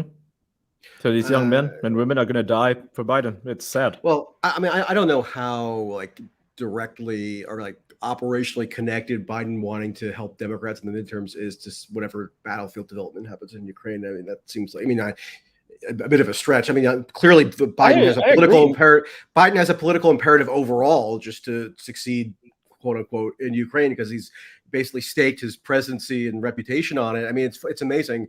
If you read just like generic Washington Post reports about the just the status of the Biden presidency, they'll say his number one priority more or less is this Ukraine thing. So that this is like it's a culmination of his career. I mean, the guy's always been a hardcore liberal interventionist for decades. He was the one who spearheaded NATO expansion twice, first under Clinton then Bush. So I mean, this is nothing new for him. I think people actually underestimate the extent to which Biden's actual personal conviction is a significant factor here in the nature of the policy. Like he's not the big guy. He's not the most cognitively adept anymore, but he's adept enough that he has still these liberal interventionist convictions. No, there's a serious problem is that Joe Biden during the Obama presidency was in charge of the Ukraine situation. And it's very clear that there is tons of evidence here that he used it as his own private piggy bank.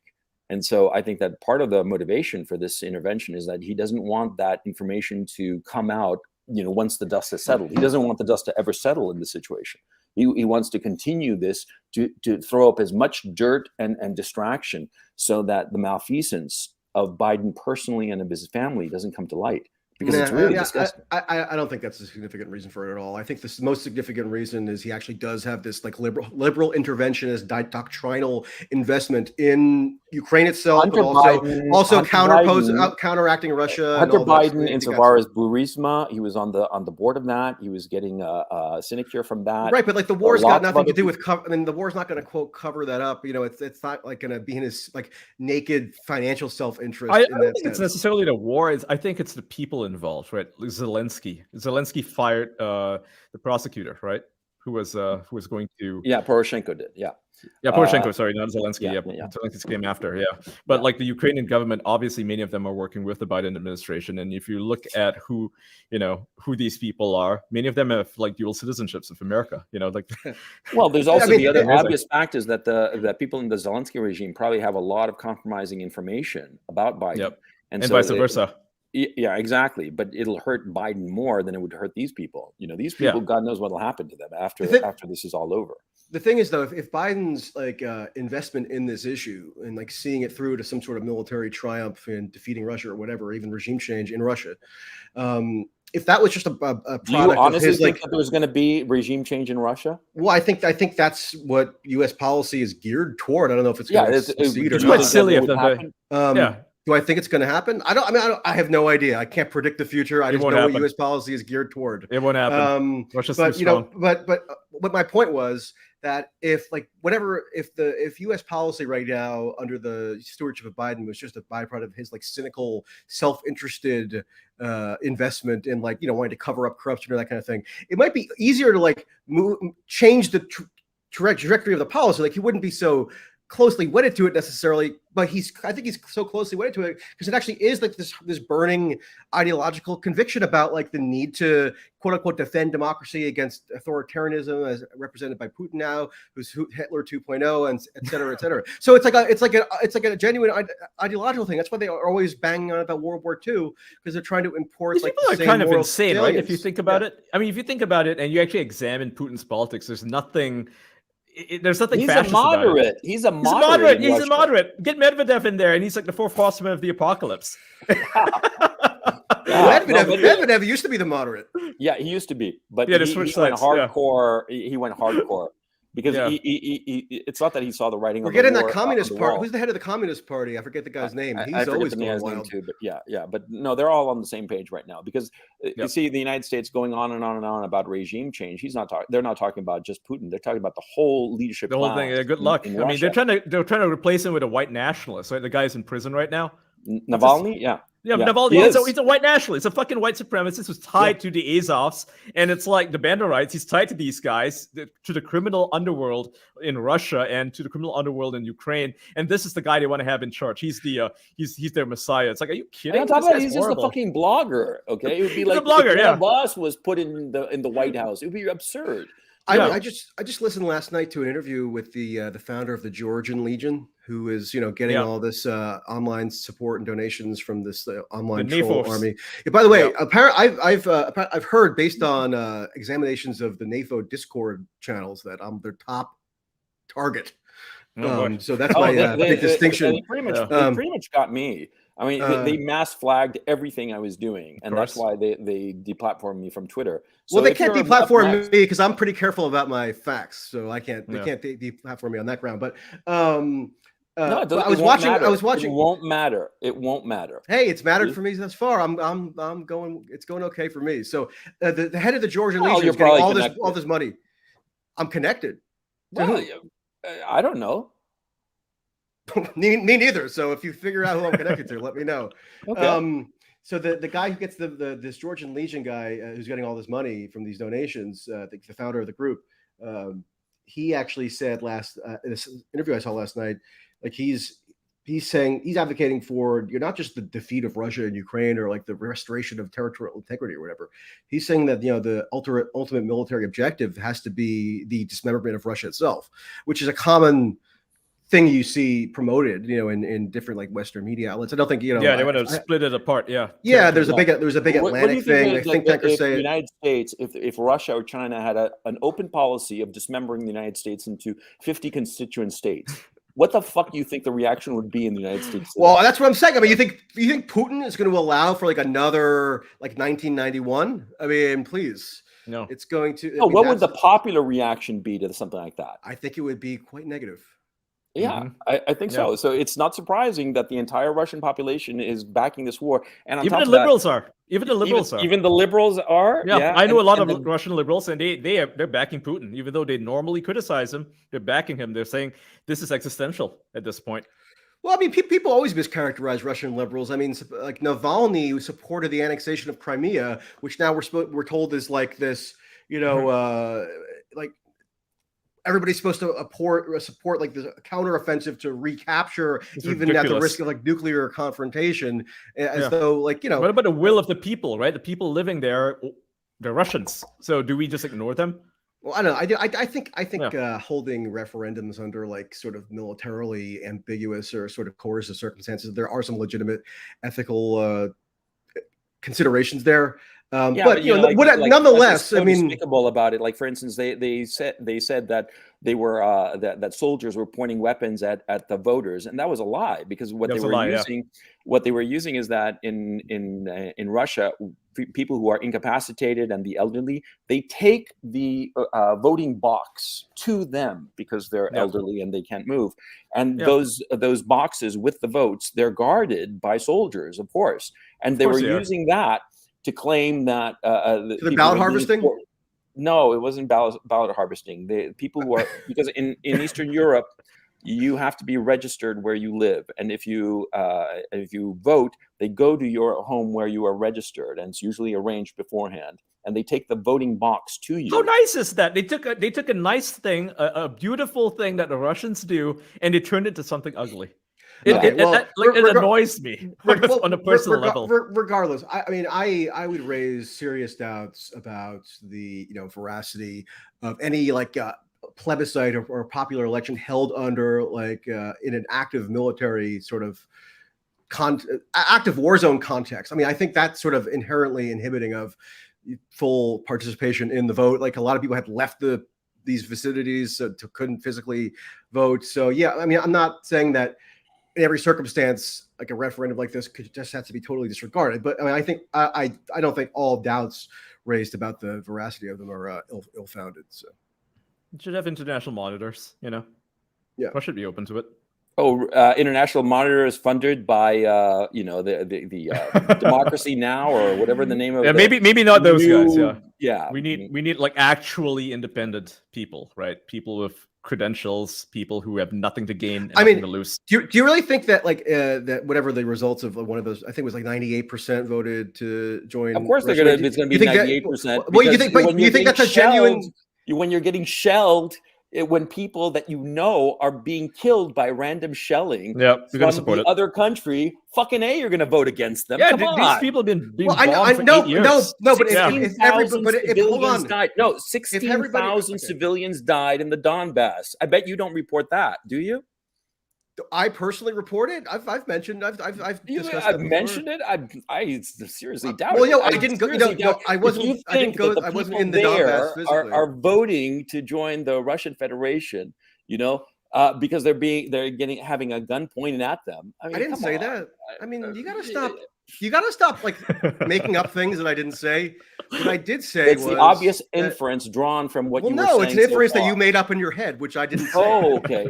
Great. Here's what I'm saying. I think that basically 98%. I mean, 98%. I'm sorry, 98. Hardly 98% of anybody anywhere ever agrees on anything. Yeah, and it's not. I think we'll all agree that even during the Donbass war, or in pre-2022, it wasn't like there was 100% support for joining Russia, right?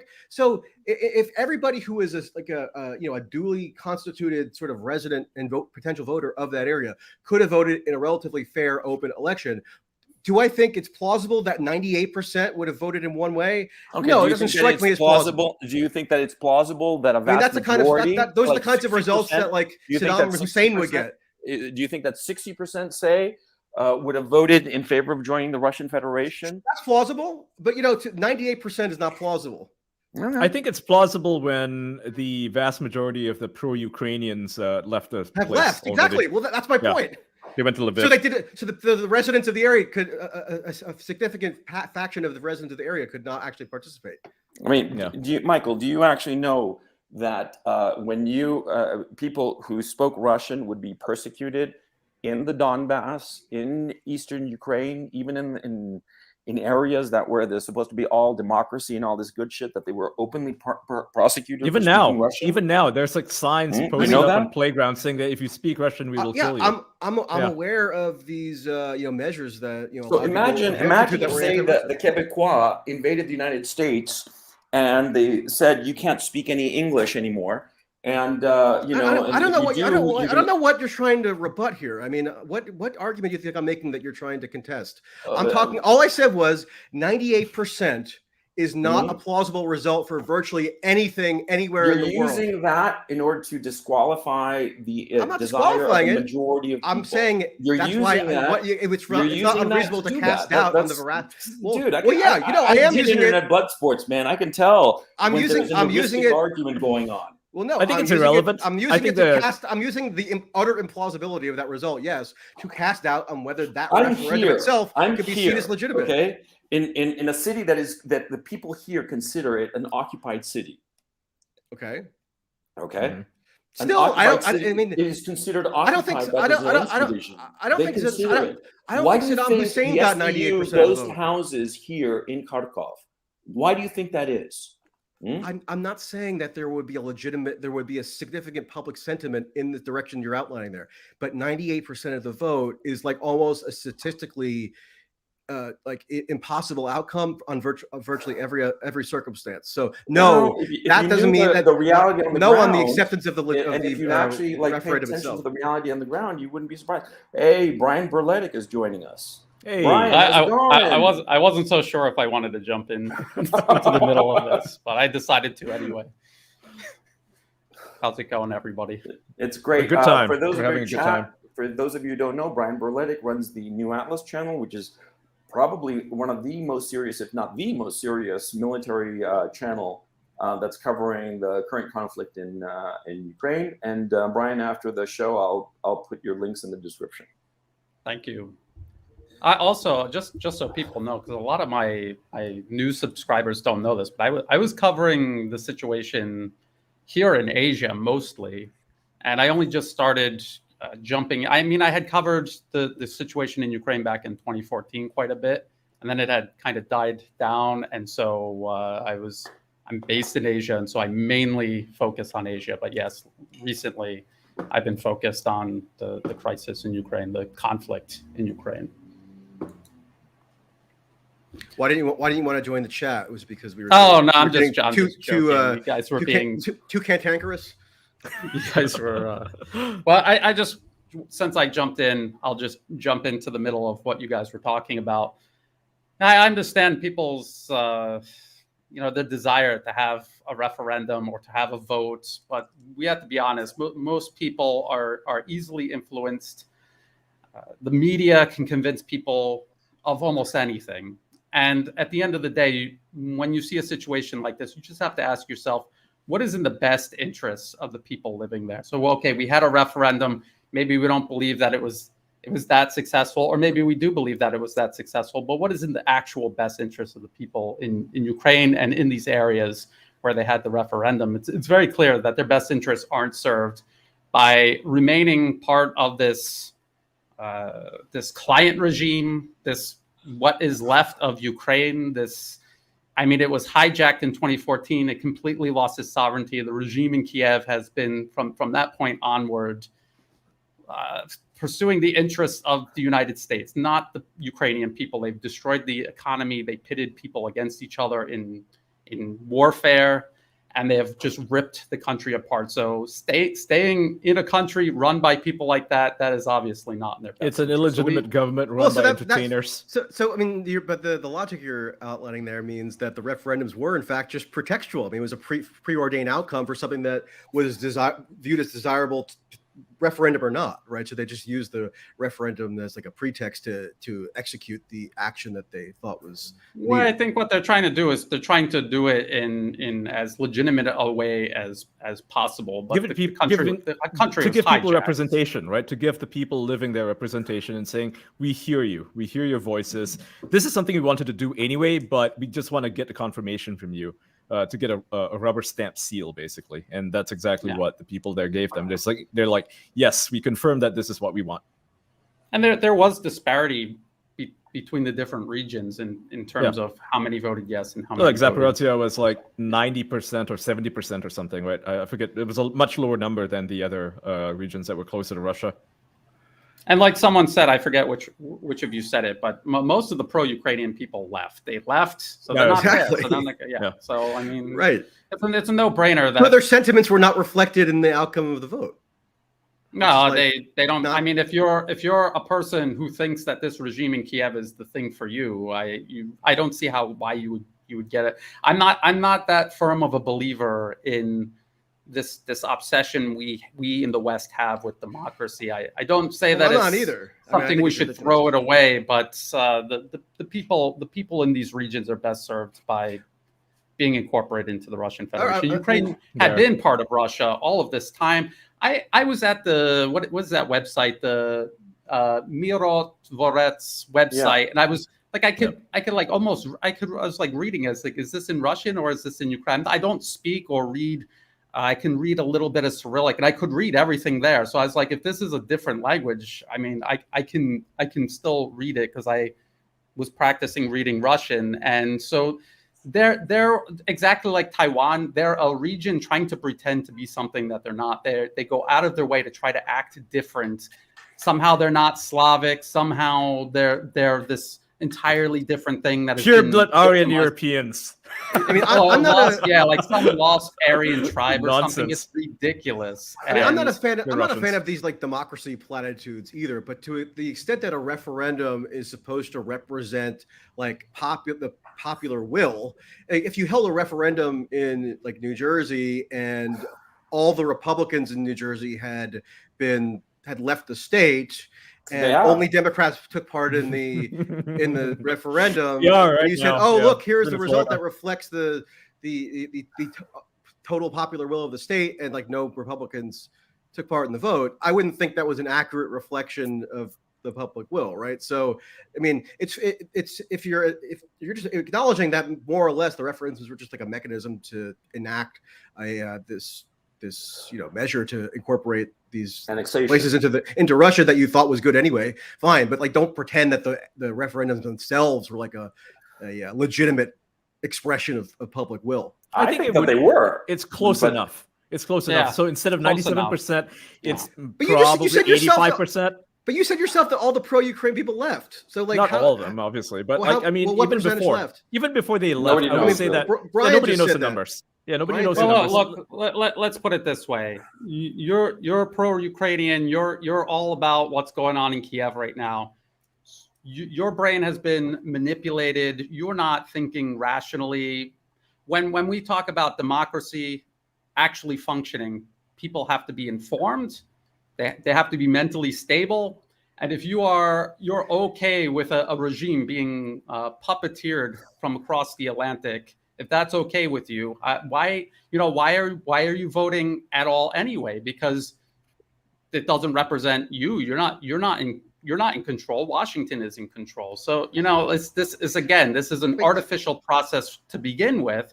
Russia's trying to make the best out of it that they can. There's really no graceful way to do this. The country has been hijacked by Washington.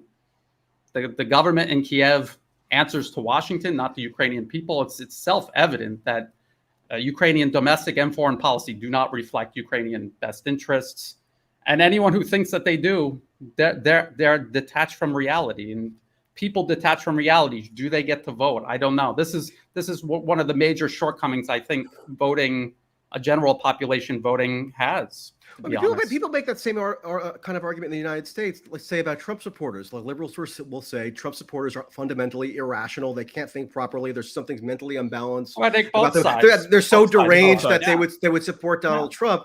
And if the liberals cited that as a basis to just kind of negate the vote of Trump supporters, that would be absurd. And like that's basically what you just said as to why the pro-Ukraine elements in the Ukraine should be destroyed. I think that's pretty ridiculous. What I am saying is that in America, American politics is by a completely ill-informed, reality-detached population on both sides. Republican, if you actually think Biden is an alternative to Trump, or you think Trump was going to change anything, you're detached from reality. You haven't been paying attention. I'm not that young, I'm not that old, but I've been paying attention for at least 20 years, and it makes no difference whatsoever who you vote for. The country is run by unelected special interest corporations. They run these think tanks. The think tanks met out the policy. The policy goes to Washington with lobbyists. It's run by the deep state, as Trump likes to say.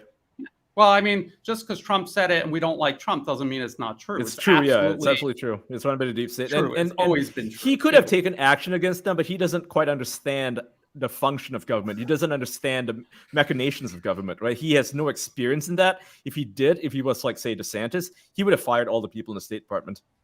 Top down. I still don't understand how people having misbegotten ideas about politics or being irrational in their like formulation of political views somehow like renders certain like referendums legitimate or not. So to do the people who are the people in Ukraine who have like a more Russia favorable view, are they the sole exception? They don't have any irrational views on things, so their opinion is like the whole truth. I'm not saying to disregard their opinion, right? I don't know how evenly this democracy disregarding logic is supposed to apply. You're positing that it's a tool. It's a tool, and it's like I'm building a house and I need to nail some lumber together, and I'm using a wrench instead of a hammer. That's what democracy is in this situation. It's a situation where democracy really doesn't work as a tool. It's not the solution to everything. It is a tool that works in certain circumstances. In the West, we think we could apply it to everything and magically solve all of our problems. Liberal democracy is a failed experiment, as we've seen right now, what's going on in the West, in places where democracy is hijacked by the media, by moneyed establishments, by dark money. they control democracy. What is democracy anyway? When people are disincentivized to vote because they believe the elections are stolen, so they don't go and vote, and the people who do vote think that they're doing so is a way to fight against fascism or something. Like, they're being completely manipulated on all sides. I mean, some people are manipulated out of voting, so the whole function of democracy is completely fallen apart. And one might even argue that perhaps this is what democracy is for, right? To trick people into believing that they have agency when in fact they have none.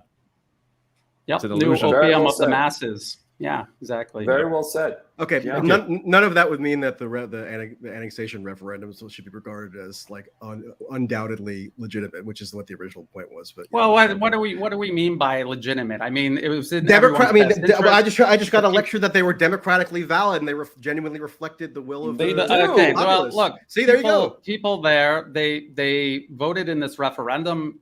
It represents their best interest. It represents the So democracy is aspirations good of in the this people. case. I like I said, it was formality. you're I saying- think it was you're a. trying I to think it was say a that formality. The thing is, you're not. I mean, Legitimate. because That's I just your don't. point, You know, Michael. the thing is, I mean, I'm in constant. By the way, I think. Well, I hope most people realize that most of the time I'm discussing this issue, I'm getting barraged with vicious criticism from pro-Ukraine people or pro-Biden people or whomever, right? But you know, we accept your bona fides that you're trying to be an honest broker. Well, yeah, but and at the I same just time, think in this particular case, what you're saying is that the vote is illegitimate. I'm because not it's saying the it. result that Okay, you expect. you gotta Come stop on. inventing things I didn't say because what I'm That's saying what is pretty you clear. say, that you I'm are saying there are making people draw that legitimate inference. This is doubts. an heuristic argument whereby you say something, but you get to the edge of it, and so that you can claim later that, oh, I never said that, but you because I allowed didn't. everybody else to draw. Because I'm saying what I'm saying. What I'm saying. I mean, if you want to draw an inference, that's happening in your head, not from that inference is happening in your head. It's not coming from out of my mouth. Okay. How about this? What is the point? I mean, they had the referendum. You don't think that it was a paragon of democratic values? The point is, I see a parallel in the utter throbbing irrationality that I always see 24/7 on the pro-Ukraine, hardcore pro-America, liberal, interventionist, even conservative side. Like the irrationality that's coursing through their logic, their inability to reason, act with any kind of dispassion. I have to say, see a parallel here where, I mean, you're not giving any coherent criteria for when we should find a democratic quote unquote outcome legitimate. You think it was good in this case that the annexations were made. When would it be legitimate in your eyes? Please tell us. When would it be legitimate in my eyes? Like, when would a referendum be legitimate? Yeah. I mean, I'm not saying I can give you like a perfect example. Of nothing will be legitimate for you because no. Here, I'll answer will say is illegitimate. That's what you're saying. Here are some factors which militate against me considering a referendum legitimate. Is there a military occupation underway? Is there active combat underway? So I'm asking you, has a huge percentage of the population been, basically evacuated or left from the but why? Why did they leave? It doesn't matter why. You have to ask. It doesn't matter why. That shows matter. That doesn't redound to the legitimacy of the referendum. Matter. I'm sorry, if like all of a sudden matter. 40% of Colorado was out of Colorado, and then they held a referendum that's supposed to reflect the popular will of Colorado, that's not a legitimate referendum. Or it should be just like, if a percentage of Colorado were convinced in the 21st century to admire and glorify Nazis, and they were, it doesn't matter. I mean, lots of people in Colorado glorify crazy stuff. Michael is basically saying that it'll never be legitimate in his eyes if it's not the result that he wants. No, that's not what I'm saying at all. I mean, this is what is the perfect referendum? What are the perfect conditions you are for it? Incapable of just like actually responding to what I'm actually saying. You invent. What are you saying? Be specific and clear so that I can. I just told you. I mean, Ian, can you comprehend? I want to ask Ian. Ian, can you comprehend what I'm saying, or am I like out of my mind? I get what you're saying, but you're also being clearly. You're being a bit vague because you're not providing what you consider to be an acceptable a setting for a referendum. Like what are your perimeters? Like what would be acceptable? There's no like paradigmatically perfect setting for a referendum. No, everything is illegitimate in your eyes. No, not everything is legitimate. I gave you two factors. So what are your perimeters? What are your boundaries? What are your boundaries? Here's what I'm saying. I'm going to say it very carefully and slowly.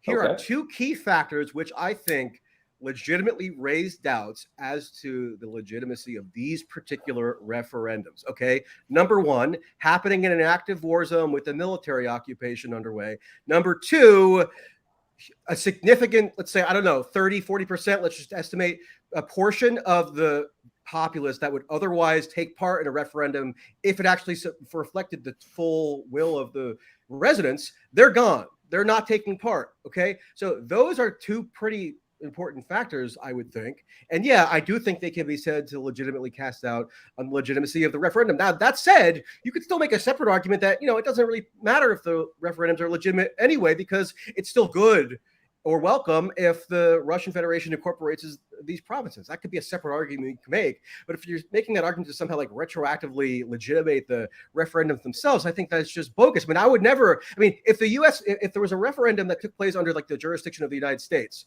and it happened to be in the middle of like a United States military occupation with like active warfare, and 30% of the population had been expelled or fled or whatever. The idea that I would just like instinctively christen that as legitimate, please, those would be very legitimate reasons not to christen the referendum as legitimate. So I'm just trying to apply consistent criteria here. Okay, so but the reason Does that make people sense, were Ian? leaving, Yeah, makes sense to me. the reason these people were leaving is exactly why these regions had to return back to Russia. This is the whole situation. This is why Russia is involved in the first place. This division that was created. You personally in thinking? You personally thinking? It's not me personally thinking that. This is demonstrated reality. The regime in Kiev does not pursue the interests of the Ukrainian people. You or anyone that thinking demonstrably are at odds with reality because their country is being put through a wood chipper feet first. I don't necessarily we can all agree on that. We can all agree on that, and that was before Russia came in late February. It was already happening. The economy was destroyed. The people were divided. There was already warfare. Yes, ethnic cleansing going on. Yeah, and they were openly passing laws to basically piecemeal ban the Russian language and anything Russian. These are things that the West accuses China of doing falsely and says is genocide. And this is what they were actually doing in Ukraine. And the West was enabler of all of this. And these are the reasons why you have a referendum. I can say on paper, technically, it's not ideal. It's not the way you would want to do it. But the very reasons you're citing that make it illegitimate are the very reasons why it had to be done, and the very reasons why the outcome that we see is the best outcome for the people living there. And ultimately the best outcome of the people who left. Whether they understand it or not, they are beholden to a client regime run by foreign powers, whether they know it or not. Yeah, if they like it, it's like this is a choice they made, right? To leave and not be a part of Russia. So I just think that the more honest way to make the argument is like referendum or not, it's good that these provinces are incorporated into Russia. And rather than trying to make a very implausible argument that like the referendum itself in terms of its like administration or its legitimacy is like totally above board. That makes no sense. So if the ultimate argument is that it was just good for the ultimate outcome happened, then fair enough, make that argument. It's just, but when you start doing this like starting to like retrofit arguments, what you're saying is that your basic assumption is that inherently the referendum was illegitimate and nothing could be done. Not inherently. No, not inherently. I gave you the two reasons why I think it's legitimate to cast out. Yes, those two conditions would mean inherently because of those two conditions. Do you understand what the word inherent means? Well, I'm not sure if you do, because you're saying I would say that a referendum would inherently be illegitimate. Well, yeah, if it consisted with those two conditions, then yeah, I would have some inherent doubt as to legitimacy. Okay. That's fine, Michael. I think the people appreciate the having representation. I think that's always important in any system of government, for people to feel heard. And even if the referendum itself didn't really, it was like a pretty much a done deal even before it was cast. Well, there you go. That's a legitimate referendum. It's a quote done deal ahead of time. Yeah, I mean, I think it's still important. It's symbolic, right? It's a symbolic gesture that gives people predetermined elections are not. That's not really my criteria. That's not what I'm saying. I'm not saying it's predetermined by the Russians. He said done deal. I'm just saying that it's pretty obvious. Everyone knew. Yeah, everybody, like, it's so obvious that okay, this is what we want. It's like if you ask you ask somebody if they want financial support, and the answer is obviously yes because they're starving to death. it's a done deal, right? It's not like you're making them starve. It's just that this is just reality A leads to B. So I think that's the reality for the people living there. It's just the referendum adds some legitimacy, some officiation, so to speak, of what they want, of their will, of their demands. Because otherwise, it seems like Russia's just acting off its own accord against the will of the people. But here with the referendum, it says, oh no, we're doing this anyway, but we're doing this because the people want it. Yeah, Michael, you're dismissing the fact. Michael, you're dismissing the fact that these people over the last 8 years have been consistently persecuted and shelled, the civilians killed randomly by Zelensky regime forces during the past 8 years, Zelensky and Poroshenko. And so these people who have been suffering this for the past 8 years, of course, they're going to vote like 98% to get away from that kind of situation. And you're dismissing the background of this particular referendum. And you're hanging up on the fact that, it was 98%, so that's impossible. It only happens in Saddam Hussein's regime. Well, because it's improbable, but it's not impossible. Your city is being bombed over the past 8 years, 16,000 people killed. My assistant is from Kherson, right? And she tells me of family members or acquaintances who were killed by the shelling. Okay, and so come on. You can hardly get like 98% of Americans to say that like 9/11 was bad. If they are being shelled on a daily basis and they know family members and friends who have been killed, I think it's like New Yorkers. They are going to vote 98%. Like 98% of New Yorkers who were alive during 9/11 would tell you that 9/11 happened. Maybe more, maybe 100% would tell you that. But obviously, if you move across the country, you're going to find people who doubt it.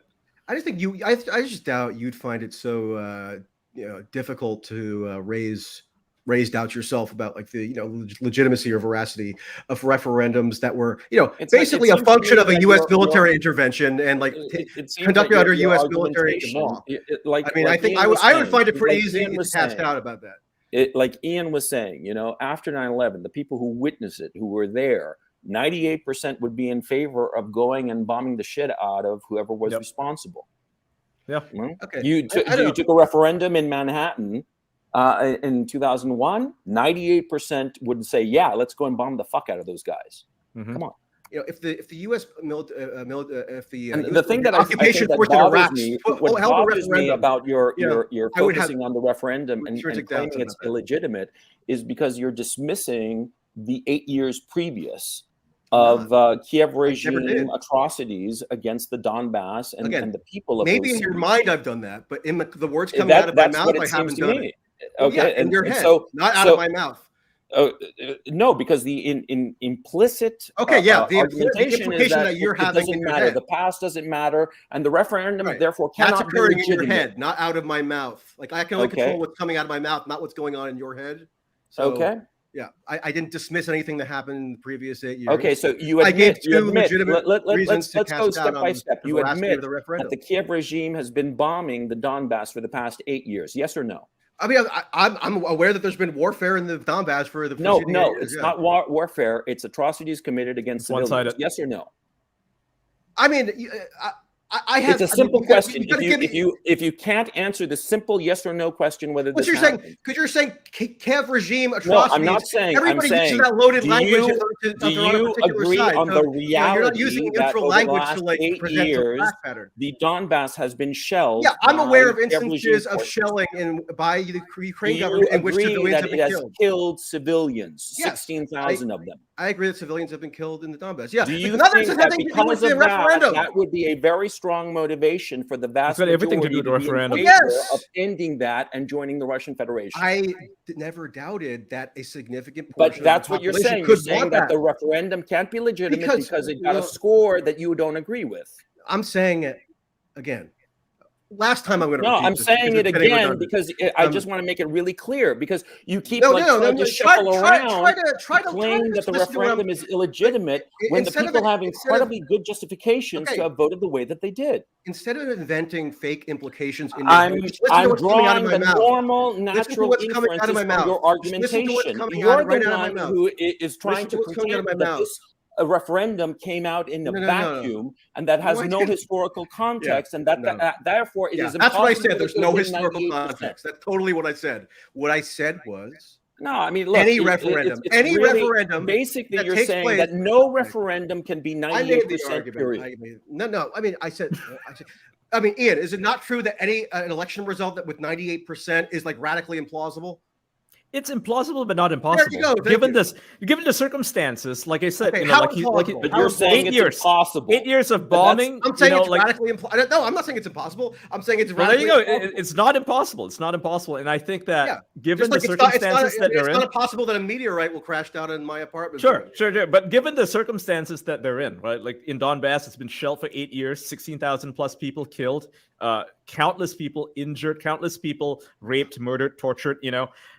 I think that the number is actually quite plausible in this case. Okay, usually it would be implausible, but in this case, absolutely. Yeah, I agree. I'm not saying a lot of people would have voted for to join the Russian Federation. I posted a clip when the voting was taking place from BBC World Service where they did something sort of counter narrative and got interviewed one of these Ukrainian residents who had left, who was pro-Ukraine from one of these areas, and that person told the BBC correspondent that he thinks over half actually genuinely of the people in the town he was from actually do support being incorporated to the Russian Federation. So he was saying over 50%, which very plausible.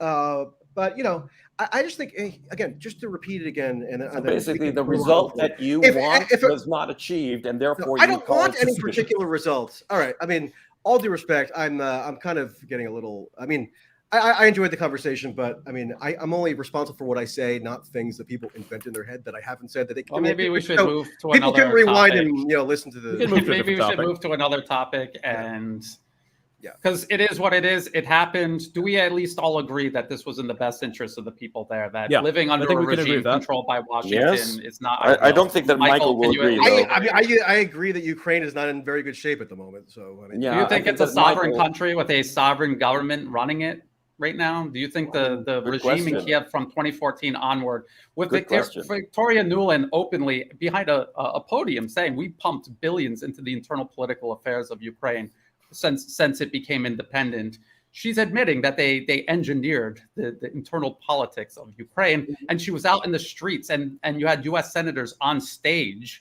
during the protests. They hijacked the country and they installed the client regime. They openly did it. This isn't something that Lindsey Graham and John Kerry. I don't know. Maybe I don't. I mean, Michael, do you agree that it's a client regime? Do you agree that it's a client regime?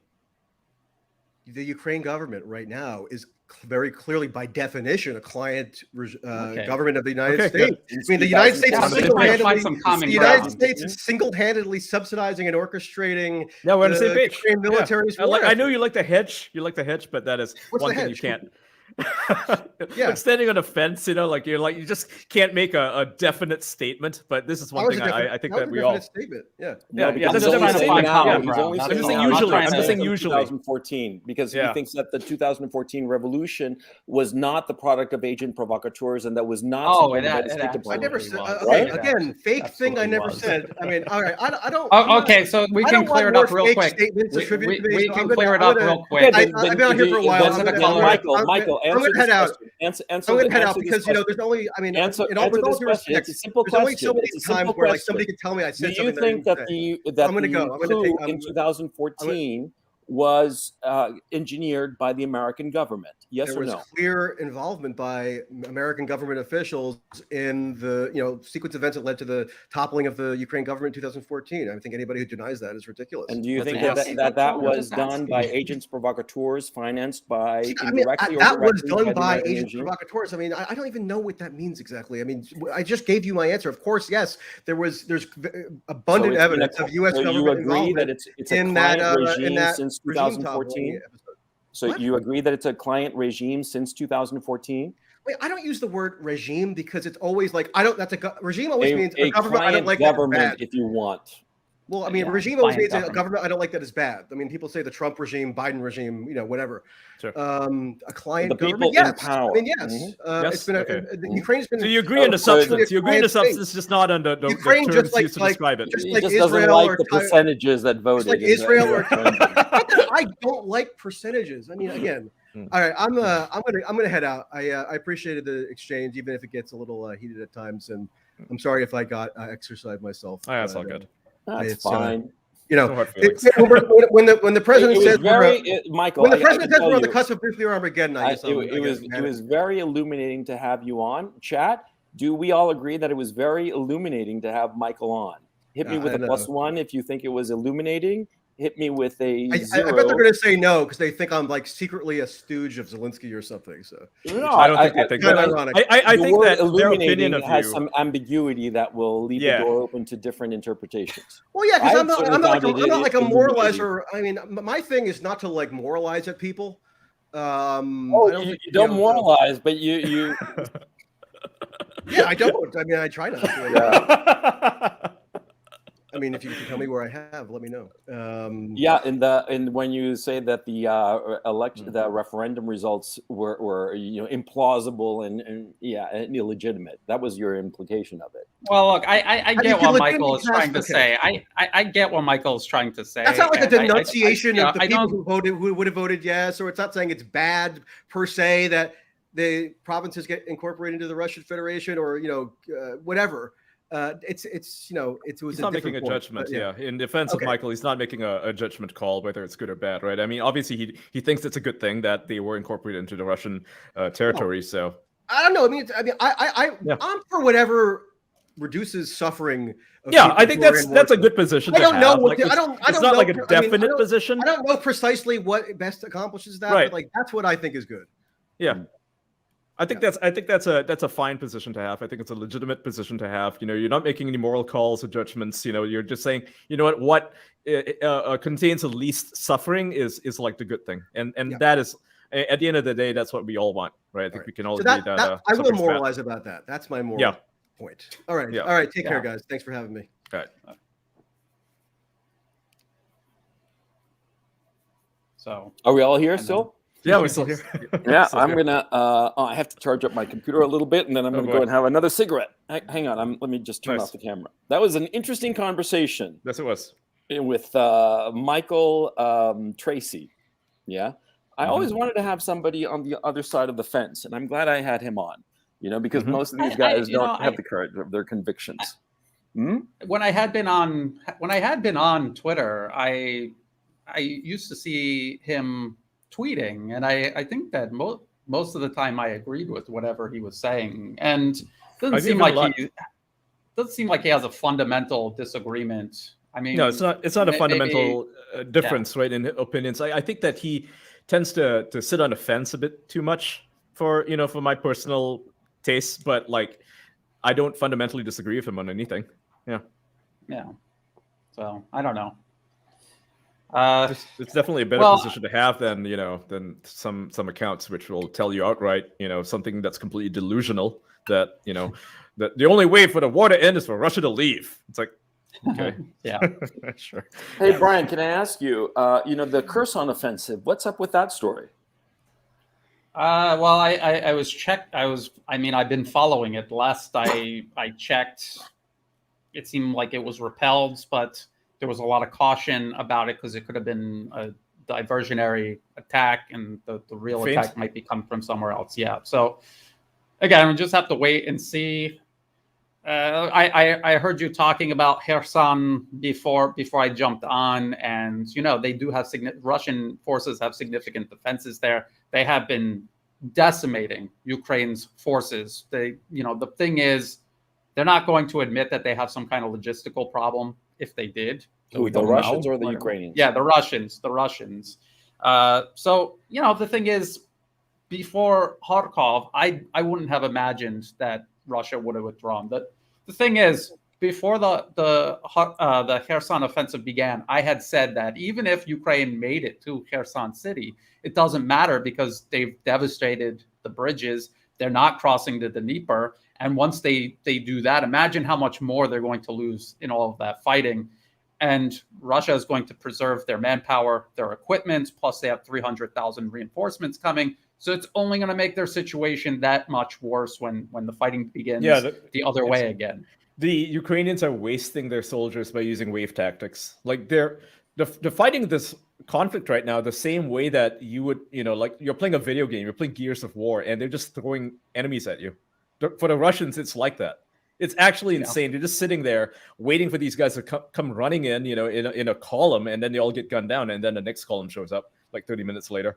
And we have videos of this, footage of the Ukrainians using these weird, useless tactics where they're just throwing soldiers at guys with machine guns and mortars and artillery and drones. And it's like, what are you guys doing? Like, this is insane. And you can listen to the Russians talking to each other, and they're like, what the fuck are these guys doing? They're dying for no reason.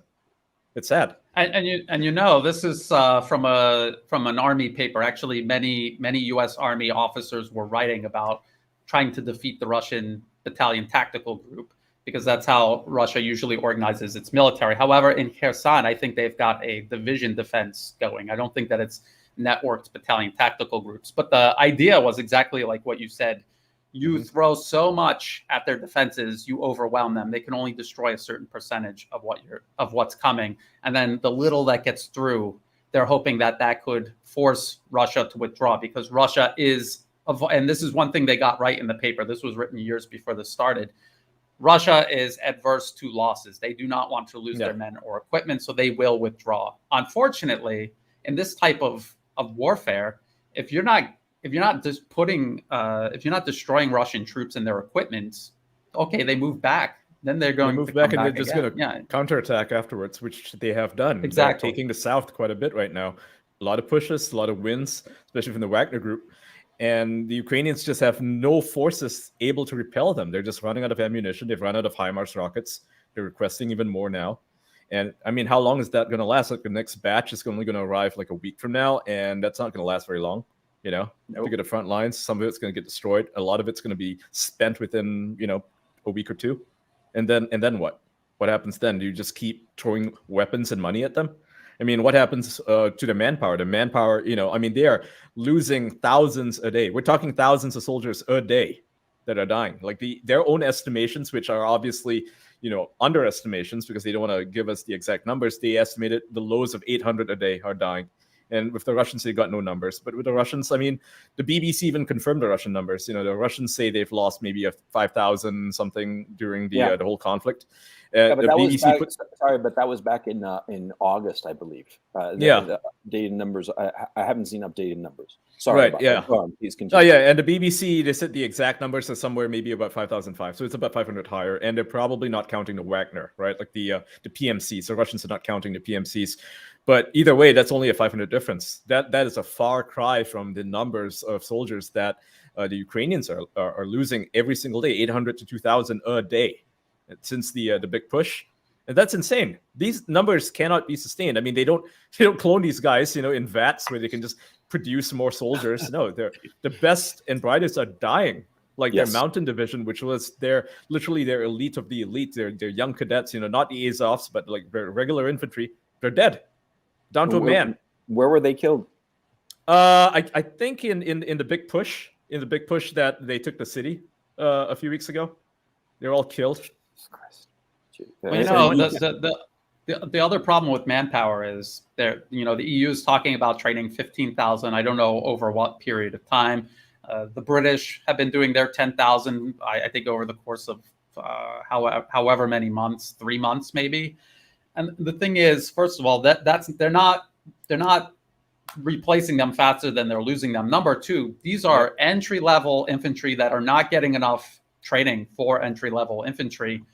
How are they replacing NCOs, non-commissioned officers, and also officers? How are you replacing them? That takes years. They're years not. of training and experience. Yeah, they're not. So what do they do about that? Yeah. They can train as many people as they want. I mean, the instant they die, that is, months, years, decades. Decades of experience gone, finished. Yeah, because a good NCO is not somebody that they don't grow on trees, and it's not like a little course of like 2 weeks and you're set. No, a good NCO takes decades. I mean, Brian, you would know better than me, right? Yeah, I mean, I was in the Marine Corps. I was never actually an NCO. I was like a lance corporal. That was the highest I ever got. And the thing is, you're in for a year or 2 years, and you're still figuring out how things work. And then leading other men is very, very difficult. It is not easy. It is something you have to be trained to do, and something you need experience to do. And not everyone is cut out for it. And so this is the problem that they're having. When I talk about manpower, I'm not talking about just finding 4,000 guys and throwing them on a brigade's worth of equipment. I'm talking about trained. A trained brigade doesn't mean 4,000 entry-level infantry either. You have to have leadership, and it's broken down into units with different levels of leadership. Where are they getting more leadership from? And I just don't see where they're getting it from. This big offensive that they threw, they might still have something left around Zaporozhye, but when it is done, that is it. There's where are they getting anything else from? I haven't even heard of any plan to send Ukraine more tanks. Whatever tanks they've got, that's it, because they were getting T-72s from Eastern European countries. That they're all tapped out. So what's next? Where they can't send Western main battle tanks. It's a totally different. Yeah, and they're a totally different philosophy on the battlefield as well. And this is not something they have time to incorporate into the military. You know what's really amusing is on Twitter you see people saying like, we need to send them Abrams tanks. We need to send them F-16s and F-22s and F-35s. It's like, who's going to train the pilots? And in how much time? I mean, it takes a minimum of like 800 flight hours for them to be any good at the F-35. You know, you don't send these guys in with like 20 hours of flight time. No, they will crash the plane instantly. Well, I have a question. I mean, is anybody really understanding the fact that all of these foreign weapon systems, by definition, it seems obvious to me, they have to be operated by at least foreign military contractors, if not NATO troops themselves. I mean, nobody seems to be acknowledging this fact. Oh yeah, it's Blackwater. I mean, what they call themselves nowadays? What, XC or Academy? Academy. Yeah. The Academy were among the shock troops that were sent ahead of the Ukrainians when they were using the what do you call it, the HIMARS. Yeah. So I mean, those guys know how to use it. They're trained in it. The problem is, UK, you have HIMARS, you have Western operators. Say you even send in Western tanks with Western operators, the logistics of keeping an M1 Abrams fueled. It has a turbine engine. It is not a diesel engine. It's a turbine engine. It consumes much more fuel. So how are you bringing all that fuel behind any you got no supply lines. Number? Yeah, exactly. You can't do it. I mean, even the U.S. was having problems doing this when they invaded Iraq both times. And this is something that is going to be a problem in Ukraine, even if they were Western operators. The other problem is when the U.S. say they went into Iraq, they had tanks on the ground, they had infantry supporting them, infantry fighting vehicles, armored personnel carriers. They had all types of artillery supporting them. They also had military aviation supporting them. A Western tanker in Ukraine is going to have none of that. Absolutely none of that. They're just going to be AWACS systems. Yeah, they can't. Yeah. They're depending almost entirely on Starlink right now for their satellite navigation. That's insane. You take that down and it's, they're done for. And Russians have been very effective in disabling its use in, on the battlefield. They've jammed them, and Starlink itself doesn't operate in the occupied regions anymore. They've turned it off for many good reasons. I mean, Elon Musk outlined the reasons. I mean, first of all, he can't afford to keep doing that. Secondly, it puts those satellites in jeopardy. Like, it literally is going to endanger his whole satellite network if Russia decides to launch a cyber attack on it. It's it. His whole satellite network goes down. He goes belly up. He goes bankrupt from that. So he's not going to do that. It just doesn't make any sense for him. Apparently, they have been using a lot of data. Huge amounts of data, many times more than, say, a customer using Starlink uses. And he's been paying for this. I mean, SpaceX has been paying for this. This is tens of millions. Ridiculous. Yeah, $20 billion a month just to keep the data going. It's nuts. Yeah, I mean, if it's such an essential, they should be paying for it. The DoD should be paying for it, right? And that's all he said. He said that, I can't keep paying for it. I can't afford this, and my business cannot afford this. You guys should pay for it. And for that, people are attacking him, which is absurd. It's like, what? I forgot that America is socialist now, apparently. Did you guys already talk about Elon Musk already or not yet? Yeah, we talked about him at the beginning of the show, but it's all right. What do you want to say about it? Well, I was just going to say that it was a huge mistake for him to get involved in this at all. I mean, he's a rocket scientist, but politically, he leaves a lot to be desired. Getting involved. I think he's a good guy. He just wanted to do what was best, for humanity. I mean, keep in mind, this is a man a visionary who cares deeply about humanity in ways that I think most people just don't care about humanity. I mean, he's constantly talking about the human race, saving it, whether it's going off planet, whether it's to have more kids. I mean, that seems to be his focus. And right now his focus is to avert World War III. And he probably thought, okay, if I get into this, maybe the Russians will back off, like I'll give the Ukrainians a fighting chance. But it's pretty clear that is not working out the way that anybody thought it would, right? A lot of people in the West, they were misled. I mean, Elon included, I would say, were misled by the media and by these think tanks feeding us these lies about how, Russia is going to either keep it very short and brief and minimal, or that they're just going to lose outright to, the superiority of Western firepower used by Ukraine. Clearly, that's not worked out the way that a lot of people thought it would. A lot of wish casting went on early in the war. A lot of lies were said about the Kremlin. They were saying that they were running out of missiles, that Putin was on his last legs, that he was unhealthy, he was going to die, that he was losing political support. When in fact it's the complete opposite. They said that the Russian economy would implode, and that would cause or necessitate a regime change. That's clearly not happened. It's in fact the opposite is what's happening. Russia, if anything, is stronger than ever before. So I think he, among many other people, were misled. And unlike other people, he is a realist, right? He sees what's happening and he says, you know what, I was wrong before, but I'm going to correct my course, and I'm going to be correct now. I'm going to admit that I was wrong, and I'm going to, just admit that I was wrong and do the right thing now. Whereas a lot of people, they're still stuck on the idea that they were right. Forever, yes. And they will never change their opinions. They'd rather be wrong forever than admit that they were wrong once. It's insane. And actually, I agree. I was just going to actually say that I think Elon Musk got sucked into the bandwagon with everybody else. Yep. He's a busy guy. I don't think he has time to do deep geopolitical analysis. But when you're sending communication systems into a war zone, you should be very careful about that. Yeah. But what it seems like has happened is he's a guy who likes to talk about, I forget what it is, zero principle, something where instead of basing your analysis on what other people have already said, you start from zero and you build your knowledge up. So maybe he's been doing that in regards to Ukraine. I think so. I gave Starlink to Nazis. Oops. I know. Look at now I'm on a kill list. Yeah, you look at the things that he says on Twitter, especially. I mean, people... they send him all sorts of data, but you'll notice that he's citing actual history books about the history of Ukraine, about the history of Russia, and how, why Crimea is actually Russian. He said that publicly. I mean, how many people will even admit that or dare to admit it? I mean, prior to this conflict, they would, of course, a lot of journalists would be like, oh yeah, Crimea is 100% Russian. But now they're all pretending that was never the case. And yet Elon is out there and he's saying, no, Crimea was Russian. Always has been. Yeah. Always has been. Also, Taiwan. He was talking about Taiwan, and I was just reading a Bloomberg article. I couldn't even believe my eyes. So, he's questioning Taiwan's sovereignty. Right. Taiwan has no sovereignty. Surprising. Even the U.S. There's no legitimacy. U.S. embassy in Taiwan because it has no sovereignty. It's not a country. It is a province of China. We're all pretending, even, American politicians who know this, they're all pretending that Taiwan is a sovereign nation when officially they don't recognize it as a sovereign country. It's a part of China. It is a part of China. We may not like this reality. Saying.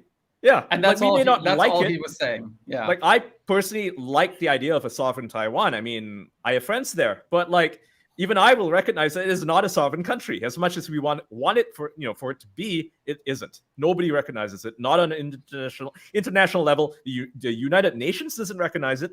The World Health Organization doesn't recognize it. So, I mean, what is it really?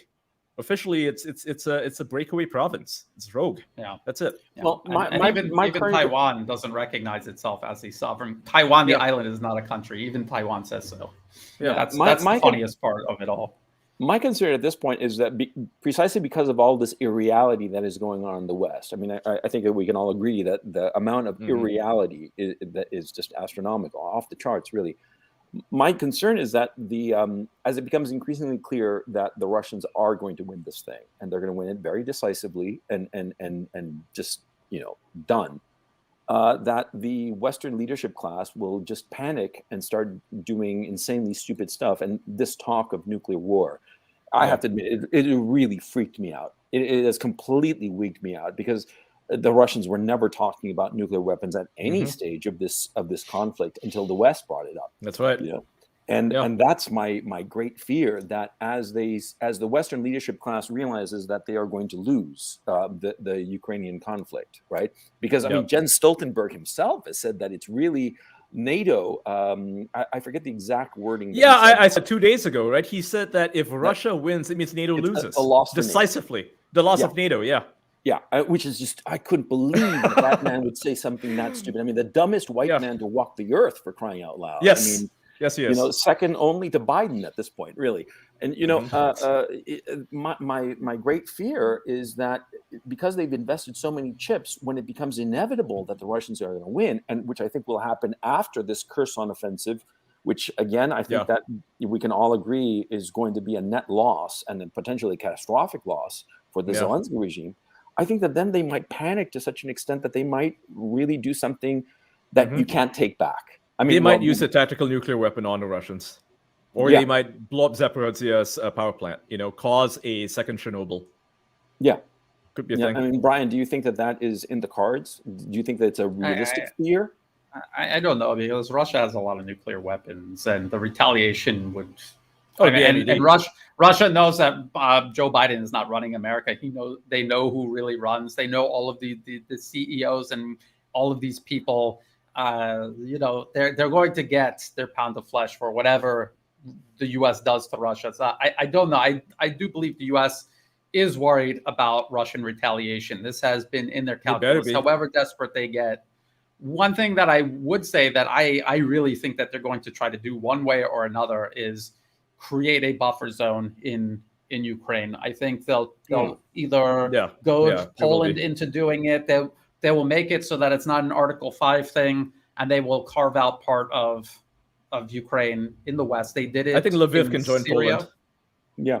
No, I mean, I've been saying, and I have the video evidence to prove it, man. I was saying in April, in March even, that the Russians are going to take everything pretty much east of the Dnieper and south, and that there will be a rump Ukrainian state, and Western Ukraine, including Lviv and up to Ternopil, roughly, or Ternopil, I never know how to pronounce that city.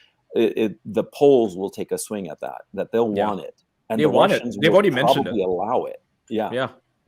My thinking is that the Russians will allow it, because I think that it'll make things easier, because they'll dump all the crazy neo-Nazis into Poland's lap. Yeah, and it'll create a nightmare for them. Do you guys agree with that? I agree with that. Analysis? It makes sense. It makes sense. Yeah, it's also a region that will be failed socio-politically, economically. It will be a complete disaster forever. So whoever ends up with it, I mean, that is going to be Russians don't want their hands on it, because a lot of people, they like to imagine Russia taking over the entirety of Ukraine, and I'm thinking that doesn't make any sense. Why would they want these people? These people are extremists. They hate Russians. There would be constant terrorist attacks. It would be worse than anything they've ever dealt with. It would be worse than Syria, worse than Chechnya even. There's no one they could put in power that would actually, stop that from being a reality. Like, they would have constant terrorist attacks. So no, they wouldn't take over it. And Brian, what's up with the whole thing, the buildup in Belarus? That might be some sort of force that Russia is keeping on hand in case NATO does decide to try to go in and make a rush to a certain area. Maybe Russia is interested in Kiev after all. They don't want Western forces reaching Kiev. Maybe they will go in, or maybe it is just to take another shot at Kiev. So, or as I understand it, just one last third option is they're just keeping these forces there to fix large numbers of Ukrainian forces in place ahead of their. I mean, this is what the U.S. did when they invaded Iraq, Desert Storm. They had a force that looked like it was going to land, and this is what forced Iraq to split their forces. So same idea. That makes sense. Yeah, because the thing that I've heard, but I have not been able to corroborate this, and I'm just saying it so that, Brian, you can keep an eye on this, because from what I heard was that initial force was mostly command and control people that went up and set up shop in Belarus, and that it wasn't like a couple of battalions or whatever. I always get them all confused, but of the different agglomerations of troops. But it wasn't just troops. It was command and control people, as if they were setting up for a big influx later on of more Russian troops, and sort of like lay the groundwork to organize things. I mean, ultimately, that's what Yavoriv was supposed to be in Western Ukraine when it got hit in very early March. It was supposed to be basically a staging area for the influx of NATO troops, and the Russian attacks put the kibosh on that. So I'm wondering if what's going on in Belarus is that basically they're going to have like a big army there, either to fix or to invade, or potentially both. I mean, they can walk and chew gum at the same time. I mean, does this make sense or not? Or what do you think of this? It's definitely something to keep a very close eye on. The Western media was looking at this, and they're paranoid that somehow Belarus will get involved themselves. Their forces will get involved somehow. So I think there may be multiple possibilities. They might have the forces there for multiple contingencies. It's just something like you said. Yeah, you have to keep a real close eye on it. This missile and drone strike campaign has been going on for a long time. I mean, it's been more than a couple of days now. They're still doing it. This seems more than just retaliation for the Crimean Bridge. It seems like possibly preparation for a large ground campaign, just like the West does. And it's not because that's how the West fights. That's how you fight a modern war, when you're really going to war. A lot of people thought special military operation was a euphemism for that actually war. is. It's not. It's actually a special military operation, and they're upgrading, or they're going to upgrade it to a anti-terrorist operation. Yeah. Yes, exactly. Like, people thought that was just a euphemism for total war. It's not. It was a special military operation, and there are levels of escalation after that, and people are seeing that right now. I think Russia is slowly turning up the heat, and they're going to continue to do so. To what point? I don't know. I think that's up to the West and on what they decide to do. Yep. According to some estimations, Russia could spend around 100 missiles and drones every single day for the next few months without running out. Yes, at least 6 months. Yeah, at least 6 months. Yeah, and that's not even counting replenishments, because obviously they are building more missiles, more drones. So we're not counting all of those. We're just talking about stockpiles. Yeah, they do have enough for 6 months at least. This can continue for about 100 days. I saw this Orlan 10 drone factory in St. Petersburg. I mean, there were more drones like in the view of the camera than I think the last all of the Pentagon updates that I looked at, all of the surveillance drones that they sent put together was less than what I saw in just that one factory. So they have well over. They started out with well over 1,500 Orlan 10. These are the drones that help correct artillery fire, rocket fire. And this is what they're using to hit Ukrainians on their way in. And this expands the battalion tactical group's ability to acquire and take out targets. So this is the whole thing. This is how they've been fighting. They obviously have the ability to make more. So this is not something where they're running out. Ukraine is clearly running out. Yeah. Russia, I mean, you see train loads full of equipment, more equipment on a single train than we see on the list that the Pentagon is planning on sending. It's thousands of Shahid drones. They're so cheap to make, and they're super effective, super precise. They don't leave a lot of collateral damage. They take out what they need to. And like just the other day, they took out 3 planes midair? Oh, yeah. Yeah. Like, I mean, each plane is $20 to $50 million, each MiG-29, fully loaded. Yeah. And it's like, wow, this drone took you out. That's sad. Yeah, it's like 20 grand for each drone. Yeah. Is that what it was? It was a drone that did that? It was a drone. I saw that 3 planes were down. This was even pro. Yeah, the drones caused it. Yeah. Yeah. They blow up nearby. I mean, they don't need to hit them directly, right? They just have to be just nearby, and the shrapnel destroys it. Yeah. Like, the pilot survives. He can eject, but the plane it's a goner. Yeah. Yeah, Pretty vulnerable. I've been hearing some people saying that this is basically, the difference between, battleships and aircraft carriers in World War II. That before Yep. World War II, everybody had the battleship, but after that, it was air power, and that these drones are basically doing the same thing to manned aircraft. That they simply cannot compete. It's just too expensive, just not cost effective in terms of the pilot and the gear itself. I mean, each of these planes is $100 million or whatever the hell. Well, yeah, right. And all the equipment they're on there, which they never use. I mean, they've got like each missile is $200,000. Each Hellfire missile that's on a helicopter, for instance, is about, I want to say, $200,000. And compared to that, like a drone, which does as much damage, is $25,000. And it's so much more effective. Listen, you can launch it from anywhere. Yeah. We've been going on for 2.5 hours, and my voice is going. And so it's been a great conversation. Yeah. Guys, stick around after the end of the show just to say a few words. And chat, hit me with a +1 if you enjoyed the show and a 0 if you didn't. Let's wait for chat to catch up because it was very, very illuminating and extremely interesting. And yes, it was. Got heated at times. Well, there's nothing wrong with a little heat. I love a little bit of heat. Yeah, a little bit of spice. Yeah, and it's perfectly fine. Yeah, chat, I liked it. So that's good.